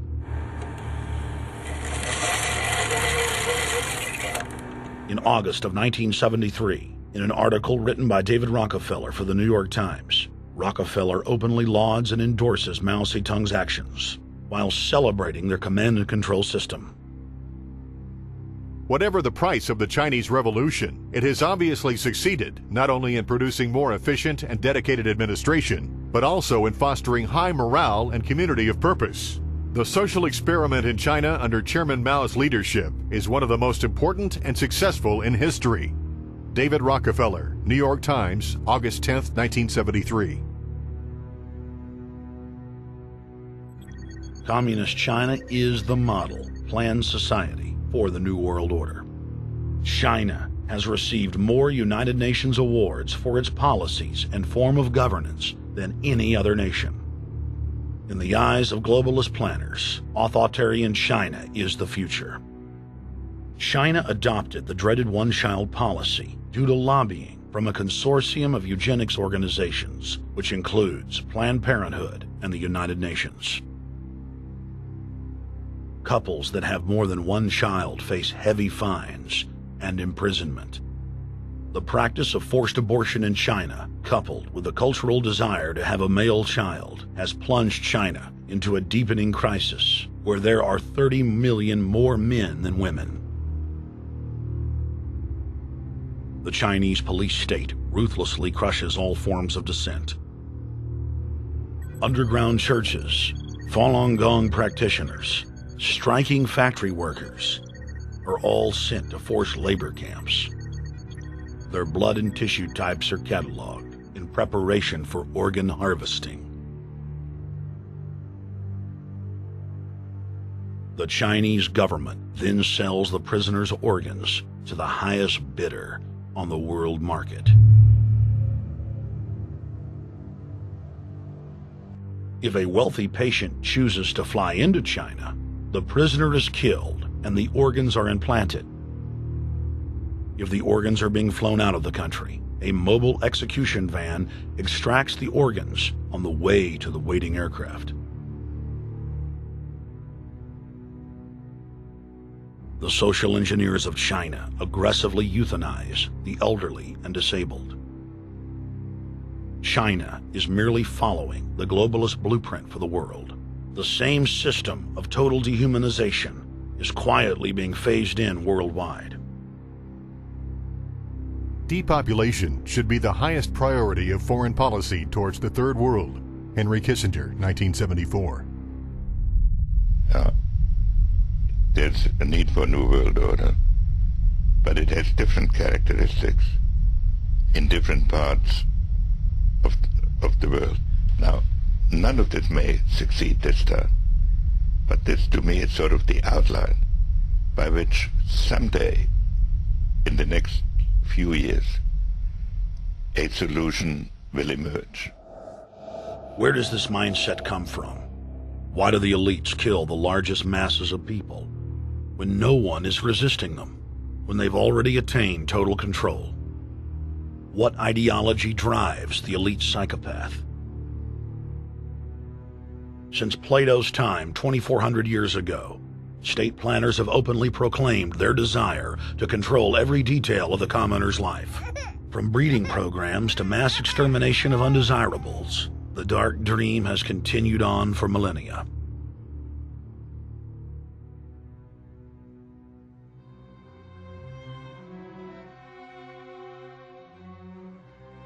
The scientific rationale for tyranny has always been attractive to elites because it creates a convenient excuse for treating their fellow man as lower than animals. Robert Thomas Malthus, famous for saying that a mass food collapse would be helpful because it would wipe out the poor. His fictional scenario would later be called a Malthusian catastrophe. Malthus is important because his ideas led to the rise of a new scientific field that would dominate the course of human history for the next 200+ years. Charles Darwin, an admirer of the Malthusian catastrophe model, developed the theory of evolution, its chief tenet being the survival of the fittest. With the help of T.H. Huxley, known as Darwin's bulldog for his strong support of Darwin's theories were pushed into wide acceptance among key scientific circles throughout England and then the world. Darwin's cousin, Francis Galton, credited as the father of eugenics, saw an opportunity to advance mankind by taking the reins of Darwin's evolution theory and applied social principles to develop social Darwinism. The families Darwin, Galton, Huxley, and Wedgwood were so obsessed with their new social design theory that they pledged their families would only breed with each other. They falsely predicted that within only a few generations, they would produce supermen. The emerging pseudoscience was only codifying the practice of inbreeding, already popular within elites for millennia. The Four Families experiment was a disaster. Within only 2 generations of inbreeding, close to 90% of their offspring either died at birth or were seriously mentally or physically handicapped. The moneyed class of the planet, and particularly the royal families of the world, who were already obsessed with breeding and filled with a predatory disdain for the underclass, seized on the new science and began aggressively enforcing its aims worldwide.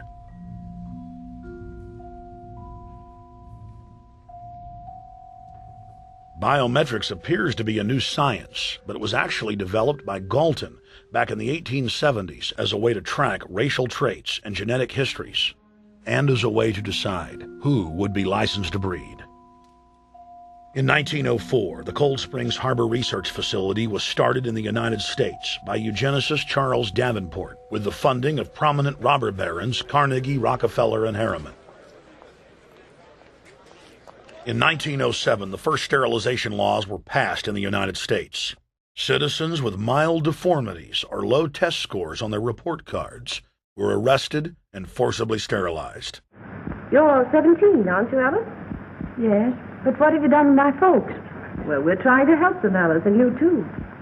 They were taken to the hospital this afternoon. Hospital? Wasn't none of them sick this morning? We thought it necessary to present your family's case to the State Medical Commission. After an examination, they decided there was but one important action to take: to have your entire family sterilized. Why, what's that? I don't know what you're talking about. Now, in this state, we have a law which provides for such people to have an operation so there won't be any more children. I see. Now, we've placed your brothers in institutions where they'll be properly cared for. You can go back to your job soon. I'll arrange to have it held open for you. But I'm keeping my job. I'm not going anywhere. Now, you're going to the hospital too, Alice. And you mean they're going to stop me from having children ever? Exactly. I'm all right, I tell you. I won't go to any hospital. We don't want any trouble with you, young woman. If you refuse to go, the officer here will take you by force. In 1910, the U.S. Eugenics Record Office was set up. By then, the British had created the first network of social workers, expressly to serve as spies and enforcers of the eugenics race cult that was rapidly taking control of Western society. The social workers would decide who would have their children taken away, who would be sterilized, and in some cases, who would be quietly murdered.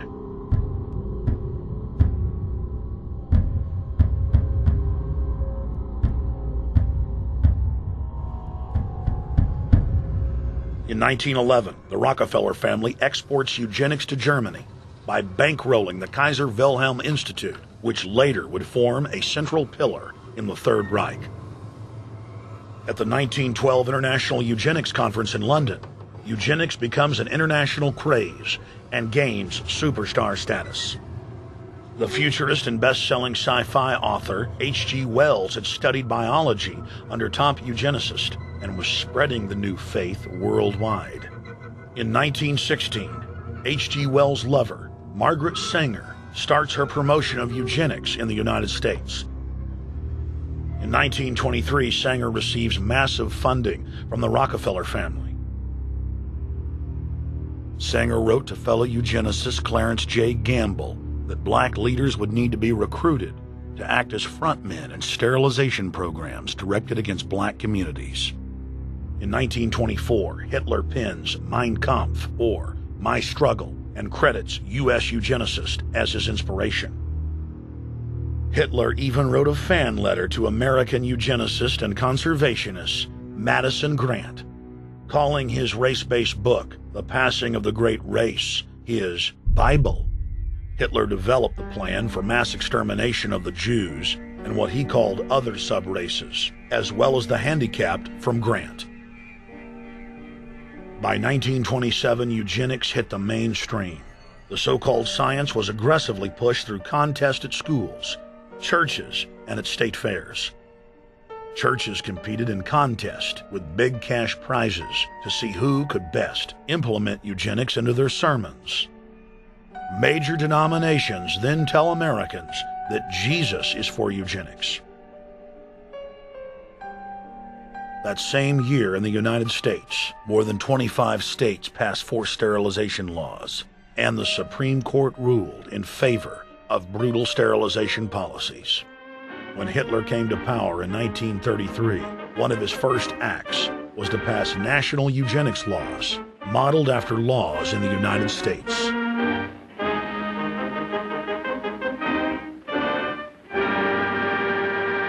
The 1934 film Tomorrow's Children brought the eugenics agenda to the silver screen in the United States. In the case of Miss Mason, I can see no reason for the operation that's been recommended. The girl is perfectly normal. She's hard-working and has a good reputation. Do you know anything about her family background? Oh, yes, Your Honor, I do. There are several other children, aren't there? Yes. What is their condition? One is a cripple. Two others might be classed as feeble-minded. Isn't the oldest son in jail? Oh, yes, I believe so. And knowing all that, you still contend that this girl should be allowed to bring more people like that into the world? She's sound, Your Honor. She's not anything like the rest. Surely she should be given a chance to work out her own salvation. I can't agree with you, Doctor. Suppose she is normal. The chances are that her children will inherit the family taint. Isn't that possible? But, Your Honor, I'm sorry, Doctor. 3 generations of unfit are enough. Petition not allowed. By 1936, Germany had become the world leader in eugenics for taking effective actions to sterilize and euthanize hundreds of thousands of victims. The big 3 of American eugenics, Davenport, Laughlin, and Goethe, were dispatched by the Rockefellers to Germany, where they advised the Nazis on the fine-tuning of their extermination system. With the strong support of the U.S. and England, Germany had gone over the edge, and tens of millions would pay with their lives. At the end of the war, the Allies protected from prosecution the very Nazi scientist that had tortured thousands of people to death. The Nazi brand of eugenics had embarrassed the elites, but they had no intention of stopping their plans. The Allies literally fought with each other over who would get top Nazi eugenicist. It didn't matter if the SS doctors had tortured tens of thousands to death. They were free to go. The Angel of Death, Joseph Mengele, and his boss, Ottmar von Verscher, were not prosecuted, and von Verscher even continued his work in Germany after the war. Eugenicists were angry that their great work had been exposed. They then scrambled to camouflage their agenda. Eugenics Quarterly became Social Biology. The American Birth Control League became Planned Parenthood. New terms like transhumanism, population control, sustainability, conservation, and environmentalism replaced racial hygiene and social Darwinism. Many eugenicists of the previous period engaged in what they called crypto-eugenics, purposefully taking their eugenics beliefs underground. They became highly respected anthropologists, biologists, and geneticists in the post-war world.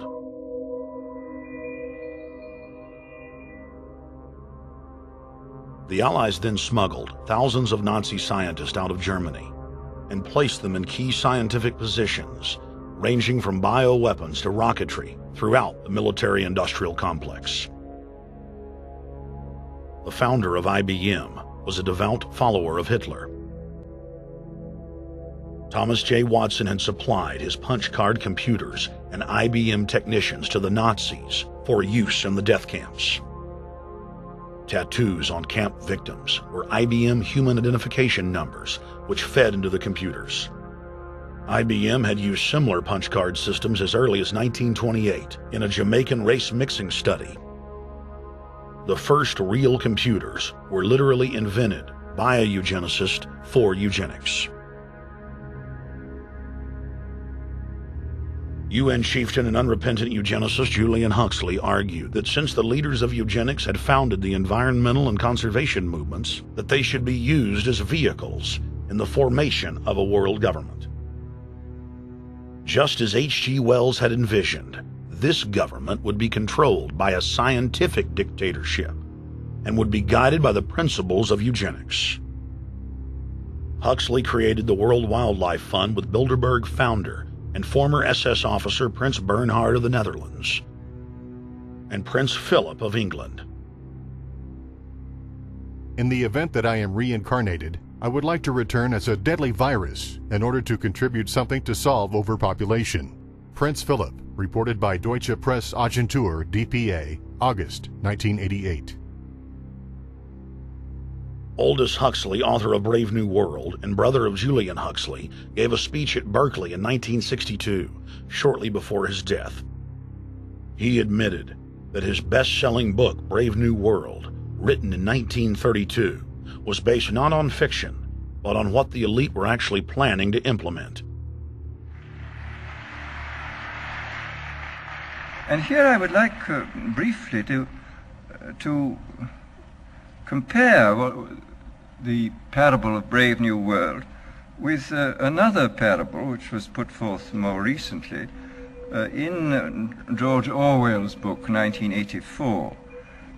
I'm inclined to think that the scientific dictatorships of the future, and I think there are going to be scientific dictatorships in many parts of the world, will be probably a good deal nearer to the Brave New World pattern than to the 1984 pattern. They will be a good deal nearer, not because of any humanitarian qualms in the scientific dictators, but simply because the Brave New World pattern is probably a good deal more efficient than the other. That if you can get people to consent to the state of affairs in which they are living, the state of servitude, the state of being, well, it seems to me that the nature of the ultimate revolution with which we are now faced is precisely this, that we are in process of developing a whole series of techniques which will enable the controlling oligarchy, who have always existed and presumably always will exist, to get people actually to love their servitude. People can be made to enjoy a state of affairs which, by any decent standard, they ought not to enjoy. And these methods, I think, are a real refinement on the older methods of terror, because they combine methods of terror with methods of acceptance. But then there are various other methods which one can think of. There is, for example, the pharmacological method. This was one of the things I talked about in Brave New World. And the result would be that I mean, you can imagine a euphoric which would make people thoroughly happy even in the most abominable circumstances. I mean, these things are possible.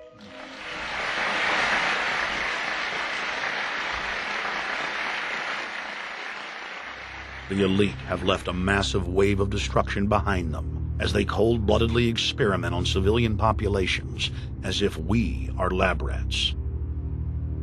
A string of congressional investigations has uncovered more than 20,000 secret tests that were carried out against the American people between 1910 and 2000. One well-known eugenics study, the Tuskegee Syphilis Project, killed hundreds of blacks and spanned 40 years until whistleblowers exposed it in 1972. From 1943 until present, the British have tested lethal nerve gas on their own personnel, on land, air, and sea. Many died instantly. Still others died grueling deaths over several years. The federal government commissioned secret radiation experiments on thousands of non-consenting patients. Hundreds of hospitals in the U.S. injected healthy men, women, and children with uranium and plutonium at dosage levels ranging from non-therapeutic to lethal, killing many of the test subjects. Pregnant wives of GIs were given vitamins by base doctors that actually consisted of highly radioactive uranium-239 and plutonium-241, resulting in violent miscarriages and the death of the mothers.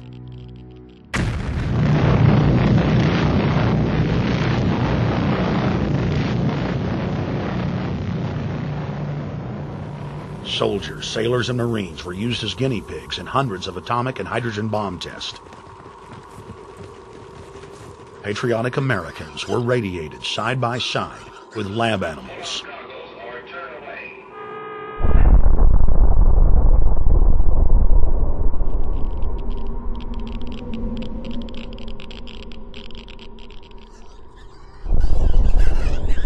Pilots were forced to repeatedly fly through mushroom clouds of DNA-destroying radiation.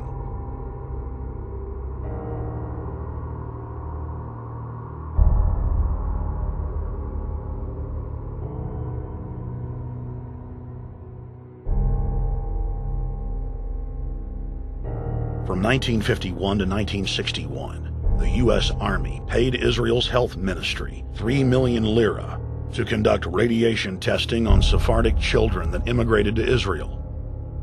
The government-run public schools would tell the children that they were going to get a medical checkup and that they were receiving an X-ray.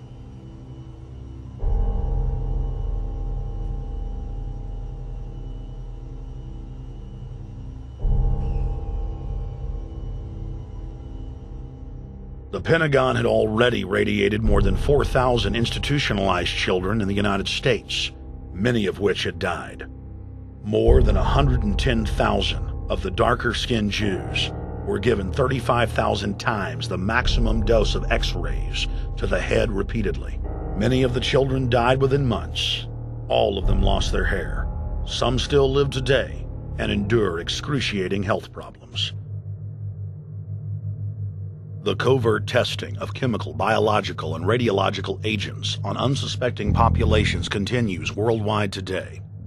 From 1940 to 1979, the vast majority of the British population was sprayed by aircraft more than 2,000 times with deadly chemicals and microorganisms without ever being told. In 1968, the Pentagon tested a deadly bioweapon on New York subways and placed personnel in local hospitals to monitor the effects.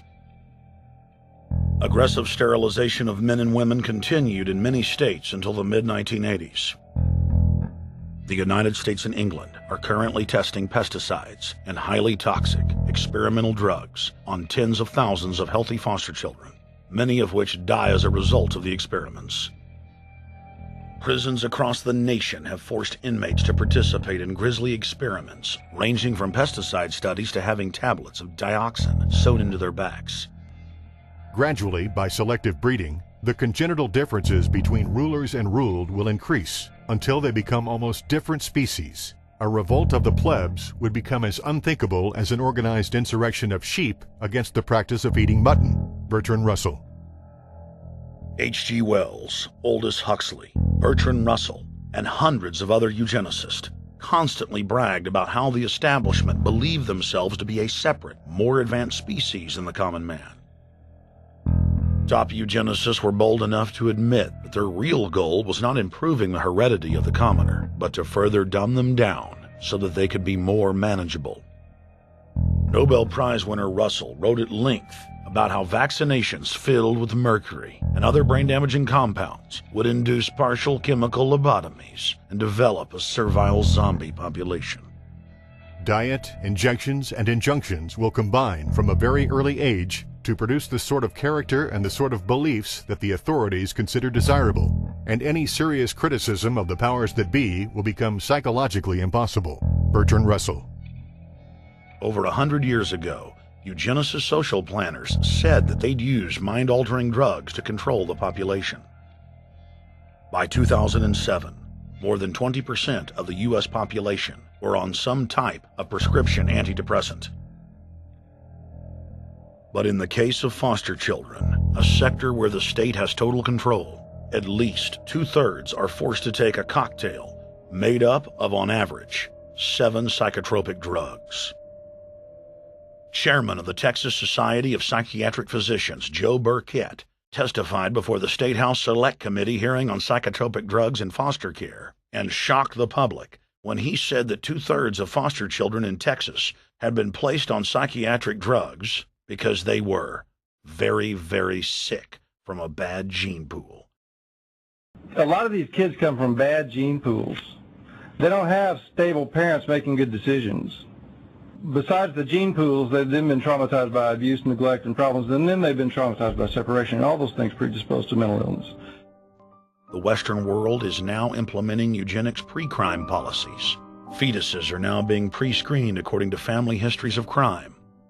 From Portland, Oregon to London, England, Child Protective Services are enrolling newborn children into criminal databases at birth and forcing them to attend probation hearings at age 2.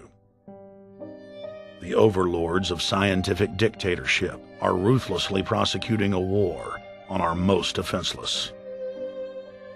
In December of 1974, the U.S. government made Third World population reduction a central national security issue. The operation plan, titled National Security Study Memorandum 200, was simply a regurgitation of the British Commission on Population created by King George VI of England in 1944, which openly stated that populous Third World nations posed a threat to the international elite's monopoly of global power. The Kissinger-authored U.S. plan targeted 13 key countries where massive population reduction was called for. Kissinger recommended that IMF and World Bank loans be given on condition that nations initiate aggressive population control programs, such as sterilization. Kissinger also recommended that food be used as a weapon, and that instigating wars was also a helpful tool in reducing population.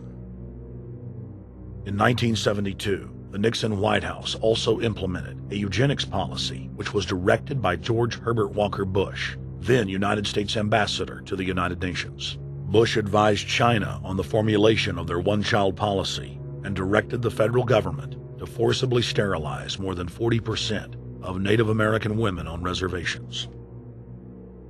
The Bilderberg-dominated Club of Rome advocated environmentalism as the best front to implement population reduction.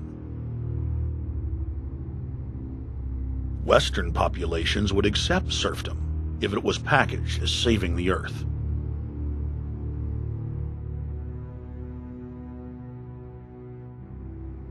Industrialization of Africa, Asia, and Latin America could be blocked. Citizens would more willingly give up their national sovereignty if it were sold as a way to help the planet. The think tank also concocted the peak oil fraud as a way to create artificial scarcity. And the Club of Rome has been aggressively pushing a global carbon tax as a way to fund their planetary government. In the draft copy of the United Nations Global Biodiversity Assessment, it states very clearly that we must reduce the human population from its current level of about 6 billion people down to about 1 billion people. In the 1970s, South Africa developed race-specific bioweapons to target blacks and Asians, and then subsequently sold the technology to Israel in the mid-1980s. In September of 2000, the Project for a New American Century published a document in which Dick Cheney described race-specific bioweapons as politically useful tools. And somebody mentioned, well, why would they want to reduce the human population when that means less money for them? Most people have no idea. They're not after money. They have all the money they need. They're after power. That's their aphrodisiac. The overlords of the New World Order are now aggressively pushing for a worldwide one-child policy. The Chinese one-child policy was phased in gradually. In the 60s, when it began, you only had to pay a tax penalty. Only later did they imprison you if you had more than one child. Now the exact same proposals to penalize couples who have more than one child are being made in the United States, England, and Europe. In the push to reduce global warming, children, according to some, are the new culprits. A think tank in the UK says too many kids are what's making the planet worse, saying large families, anything over 2 children really, should be frowned upon as an environmental no-no, akin to not reusing your plastic bags, driving one of those big gas-guzzling cars, taking long trips overseas. The UK, in fact, has negative growth. I think Canada does too. That still, families in our rich countries shouldn't have more than 2 kids. In 1998, Ted Turner pledged to give more than $1 billion to the United Nations to be spent in the implementation of population reduction policies planet-wide.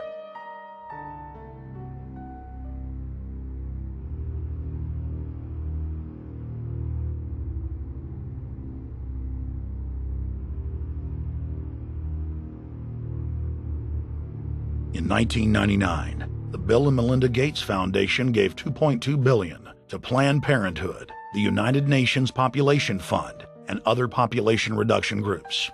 By 2007, the Gates had given more than $30 billion, almost exclusively to population control groups. The controlled corporate press cynically reported that the Gates were giving the money to help third world children. Bill and Melinda Gates were dethroned as the world's most generous philanthropists when their friend and fellow population reduction enthusiast, Warren Buffett, gave $37 billion to fund an army of population control groups. And I actually think the world will be much better when there's only 10 or 20% of us left. Dr. Eric Pianka. Prominent University of Texas biologist Dr. Eric Pianka, while receiving an award from the Texas Academy of Science, said that the worldwide AIDS pandemic was, quote, no good, it's too slow, and went on to laud the virtues of Ebola because it would kill 90% of the world population quickly. When his statements erupted into a national controversy, his graduate students defended him, stating that Pianka was too conservative and that all humans should be killed. But most frightening was the fact that in a crowd of over 1,000 prominent scientists, local newspapers reported that 95% of those in attendance gave Pianka sustained standing ovations every time he extolled the virtues of mass-culling microbes and man's destruction.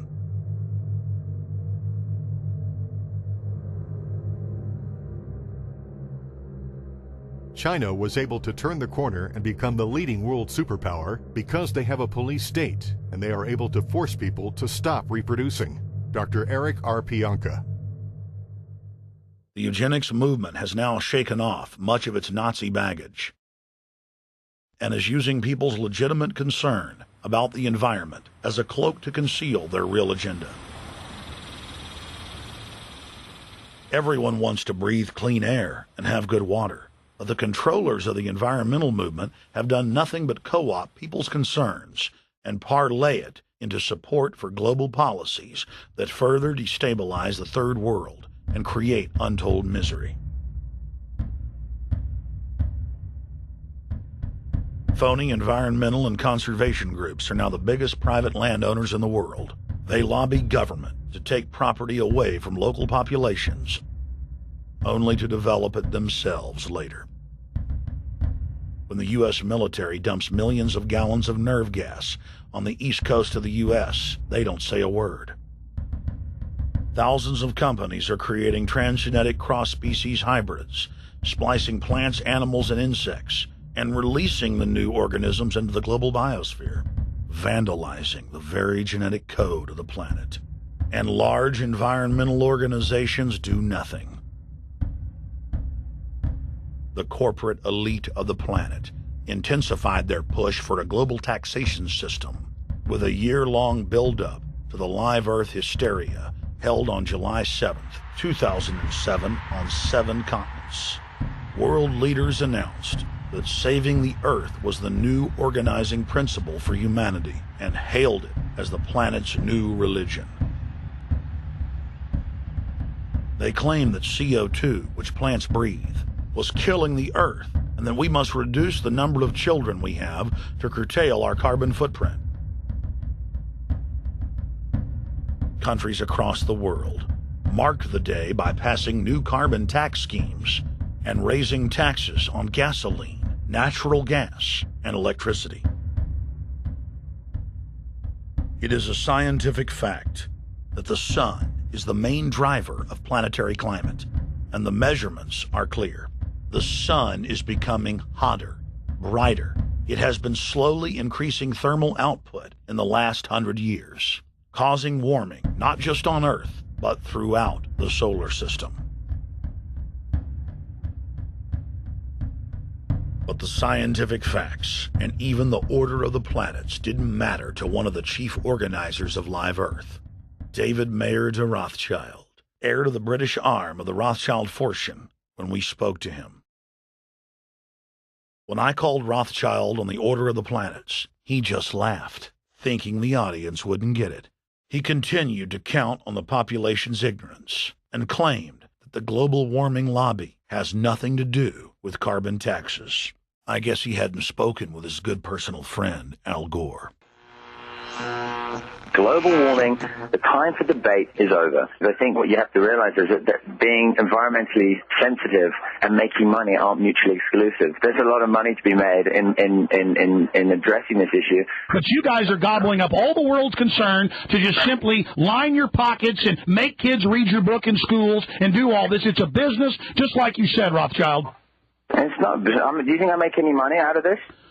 It's the same thing. It's the same thing your your money-changing ancestors did. They're in Germany, Red Shield, and I'm calling you out, Red Shield. We know it's a scam. A pollution-based tax system, principally CO2. We're causing it mainly, vast majority of it. The consequences are bad and will be catastrophic unless we act. The polar ice caps of Mars are receding at several miles a year, much faster than ours, and that the moons of Saturn and Jupiter are melting. In fact, several of their moons were ice and are now liquid seas.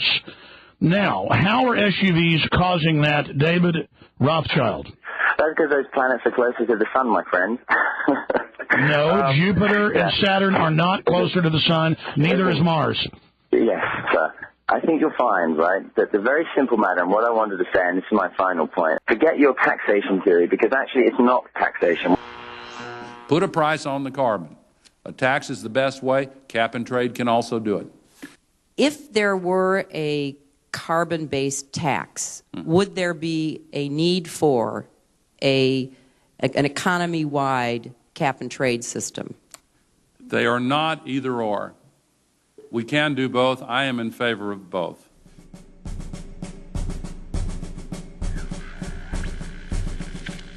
The architects of the New World Order are in a race to complete the structure of world government so they can suppress the independent development of technologies that threaten their monopoly of power, while at the same time steering new developments in the direction the architects chart for humanity. The technocrats call their governing system the final revolution, because in the past, empires were enforced militarily. Now enforcement is primarily psychological and economic, and society itself is a construct of the elite who operate outside the controlled paradigm and control the civilization within, just as a child maintains the environment of a fish tank. We are like lab rats, living out our entire existence, never questioning the confines of the cage or the scientists who experiment on us. New World Order engineers have hijacked human destiny.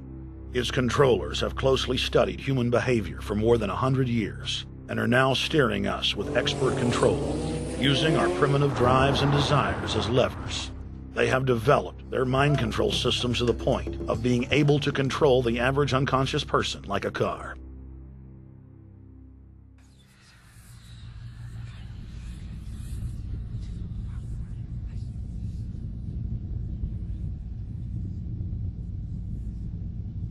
Eugenics dominated the 20th century. Its ruthless spirit has now metastasized into the fields of genetics, nanotech, and robotics. But that's not surprising. From their inception, all three disciplines have been dominated by eugenicists. The billionaire founder of Sun Microsystems, Bill Joy, courageously went public in 2000 to warn of a cancerous consensus among the technocratic elite that at best humanity would be completely enslaved by the year 2030, and at worst, mass extermination of everyone but the elite would take place. A who's who of the techno-elite are members of what is known as the transhumanist or post-humanist movement. Many of its adherents see only the beneficial aspects of technology's exponential rise, like bringing sight to the blind, sound to the deaf, and longer life for all. But what many of them don't know is that master eugenicist Julian Huxley founded transhumanism, and that society's controllers openly admit that the new system is designed to progress into absolute tyranny.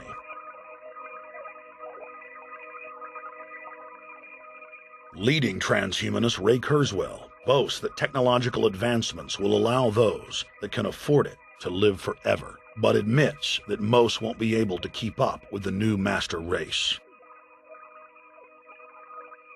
The drive for world government is now all about who will control and have access to radical life extension systems. Biological evolution is too slow for the human species. Over the next few decades, it's going to be left in the dust. Transhumanists believe that they will attain the fountain of youth by merging with technology. Now, it may be within their reach.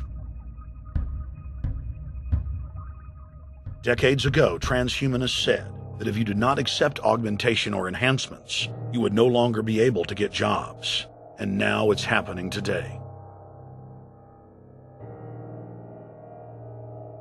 The elite who occupy the commanding heights of digital reality are suicidal nihilists. Suicidal nihilists know that there is no longer any substantive purpose to their willing, but they would always prefer to go on willing than not to act at all. They can very happily ally themselves with the notion of nuclear holocaust or perfect exterminism.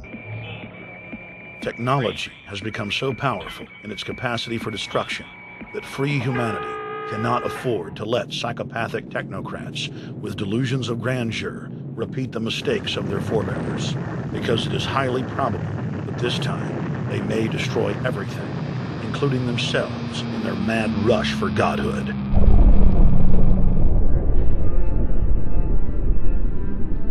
In this film, we have chronicled the Overlord's bloody orgy of experimentation, which already claimed the lives of more than 150 million people in the 20th century.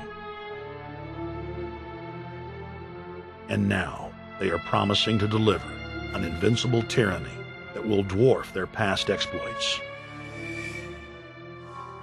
In the days of World War II, there were sovereign nations and armies to stand against Hitler's final solution.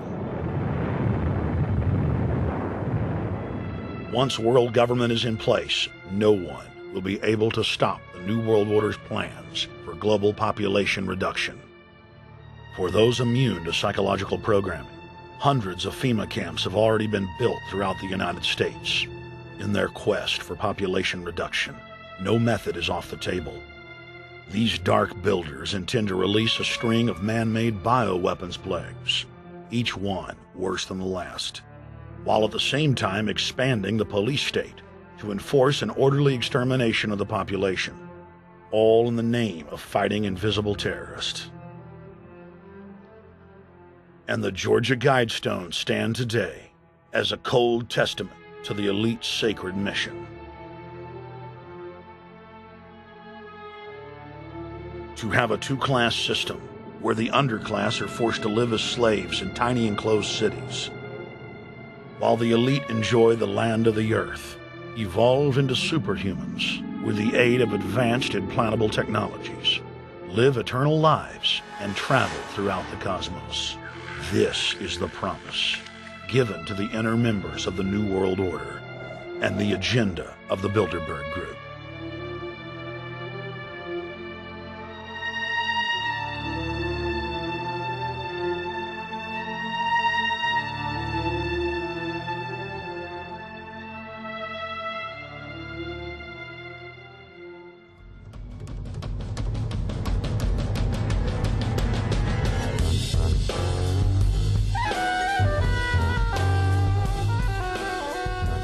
In 2007, Jim Tucker continued his 30-year quest to expose the globalist by traveling to Istanbul, Turkey, the site of Bilderberg, 2007.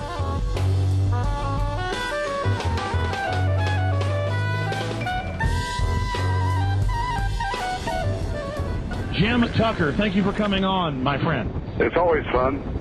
Jim, tell us what you saw today when you were out at the Ritz Hotel. We were at the Ritz-Carlton. It looked like a typical Bilderberg scenario. They had the armed guards all around the place. They had platoons of cops in formation waiting for the disbursement. They also had cops all the way around the building, and they had all those high-tech things where every member can hear whatever's spoken in any language instantly translated into his own language so they can keep up with it.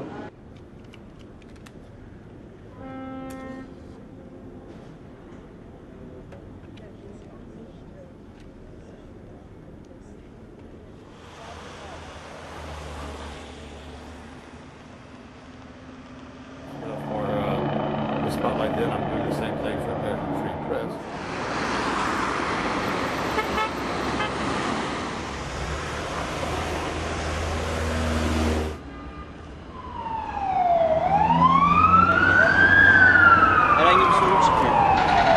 Hey, is the hotel open? Çünkü İngilizce bilen var mı? Ben bilmediğim için. Let's just ask him directly.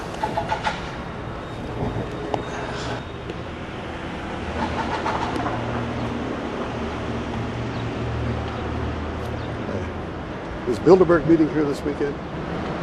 You can go this way. We had my two personal cops following me today. I was not aware of it because my nose is always sticking to the camera. My jaws are always flapping. But the TV crew said those guys are going to follow you. And their car followed us out to the hotel. Then they identified the two cops in plain clothes, not business suits, but sport shirts and so forth. Yeah. That's the car that's been on our ass? Yeah. You want to photograph him? Yeah. You are, aren't you? Well, they're very likely Bilderberg boys.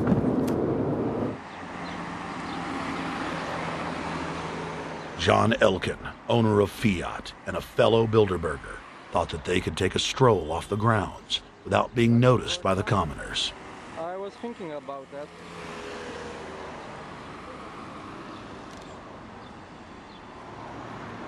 This Bilderberg attendee sneered at our camera.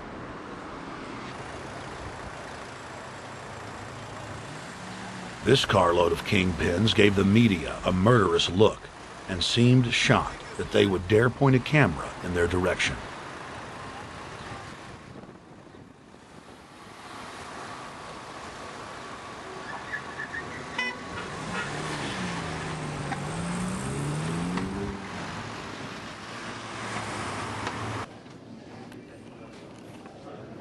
In 2007, the Bilderberg Group received the heaviest global coverage in its history.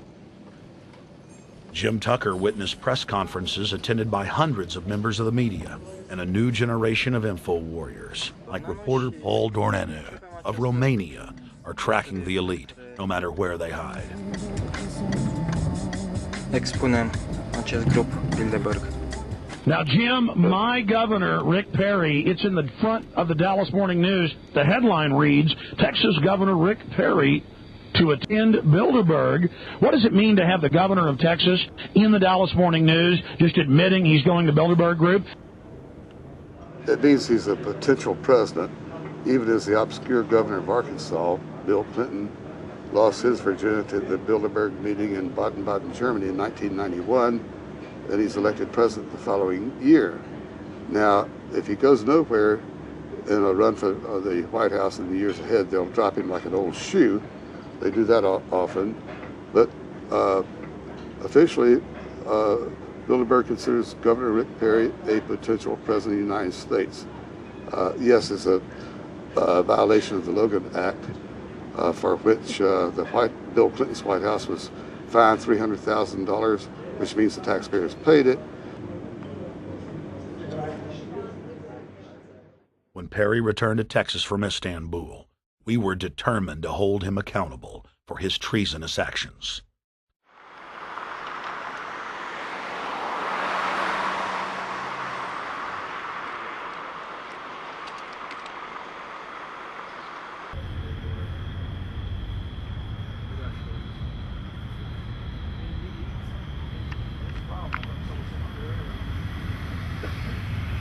We don't want our roads, our water, our power plants, our entire infrastructure turned over to the New World Order. And we tell you now, the people are rising up and learning what you're doing, and they're angry. And they're tired of it. Stop enslaving us. Stop setting up tyranny. Stop going along with the New World Order plan. If you've got any soul left, Rick Perry. The First Amendment still exists, Perry, and we're back here again tonight, telling you we're not going to put up with it. Long live the Republic! We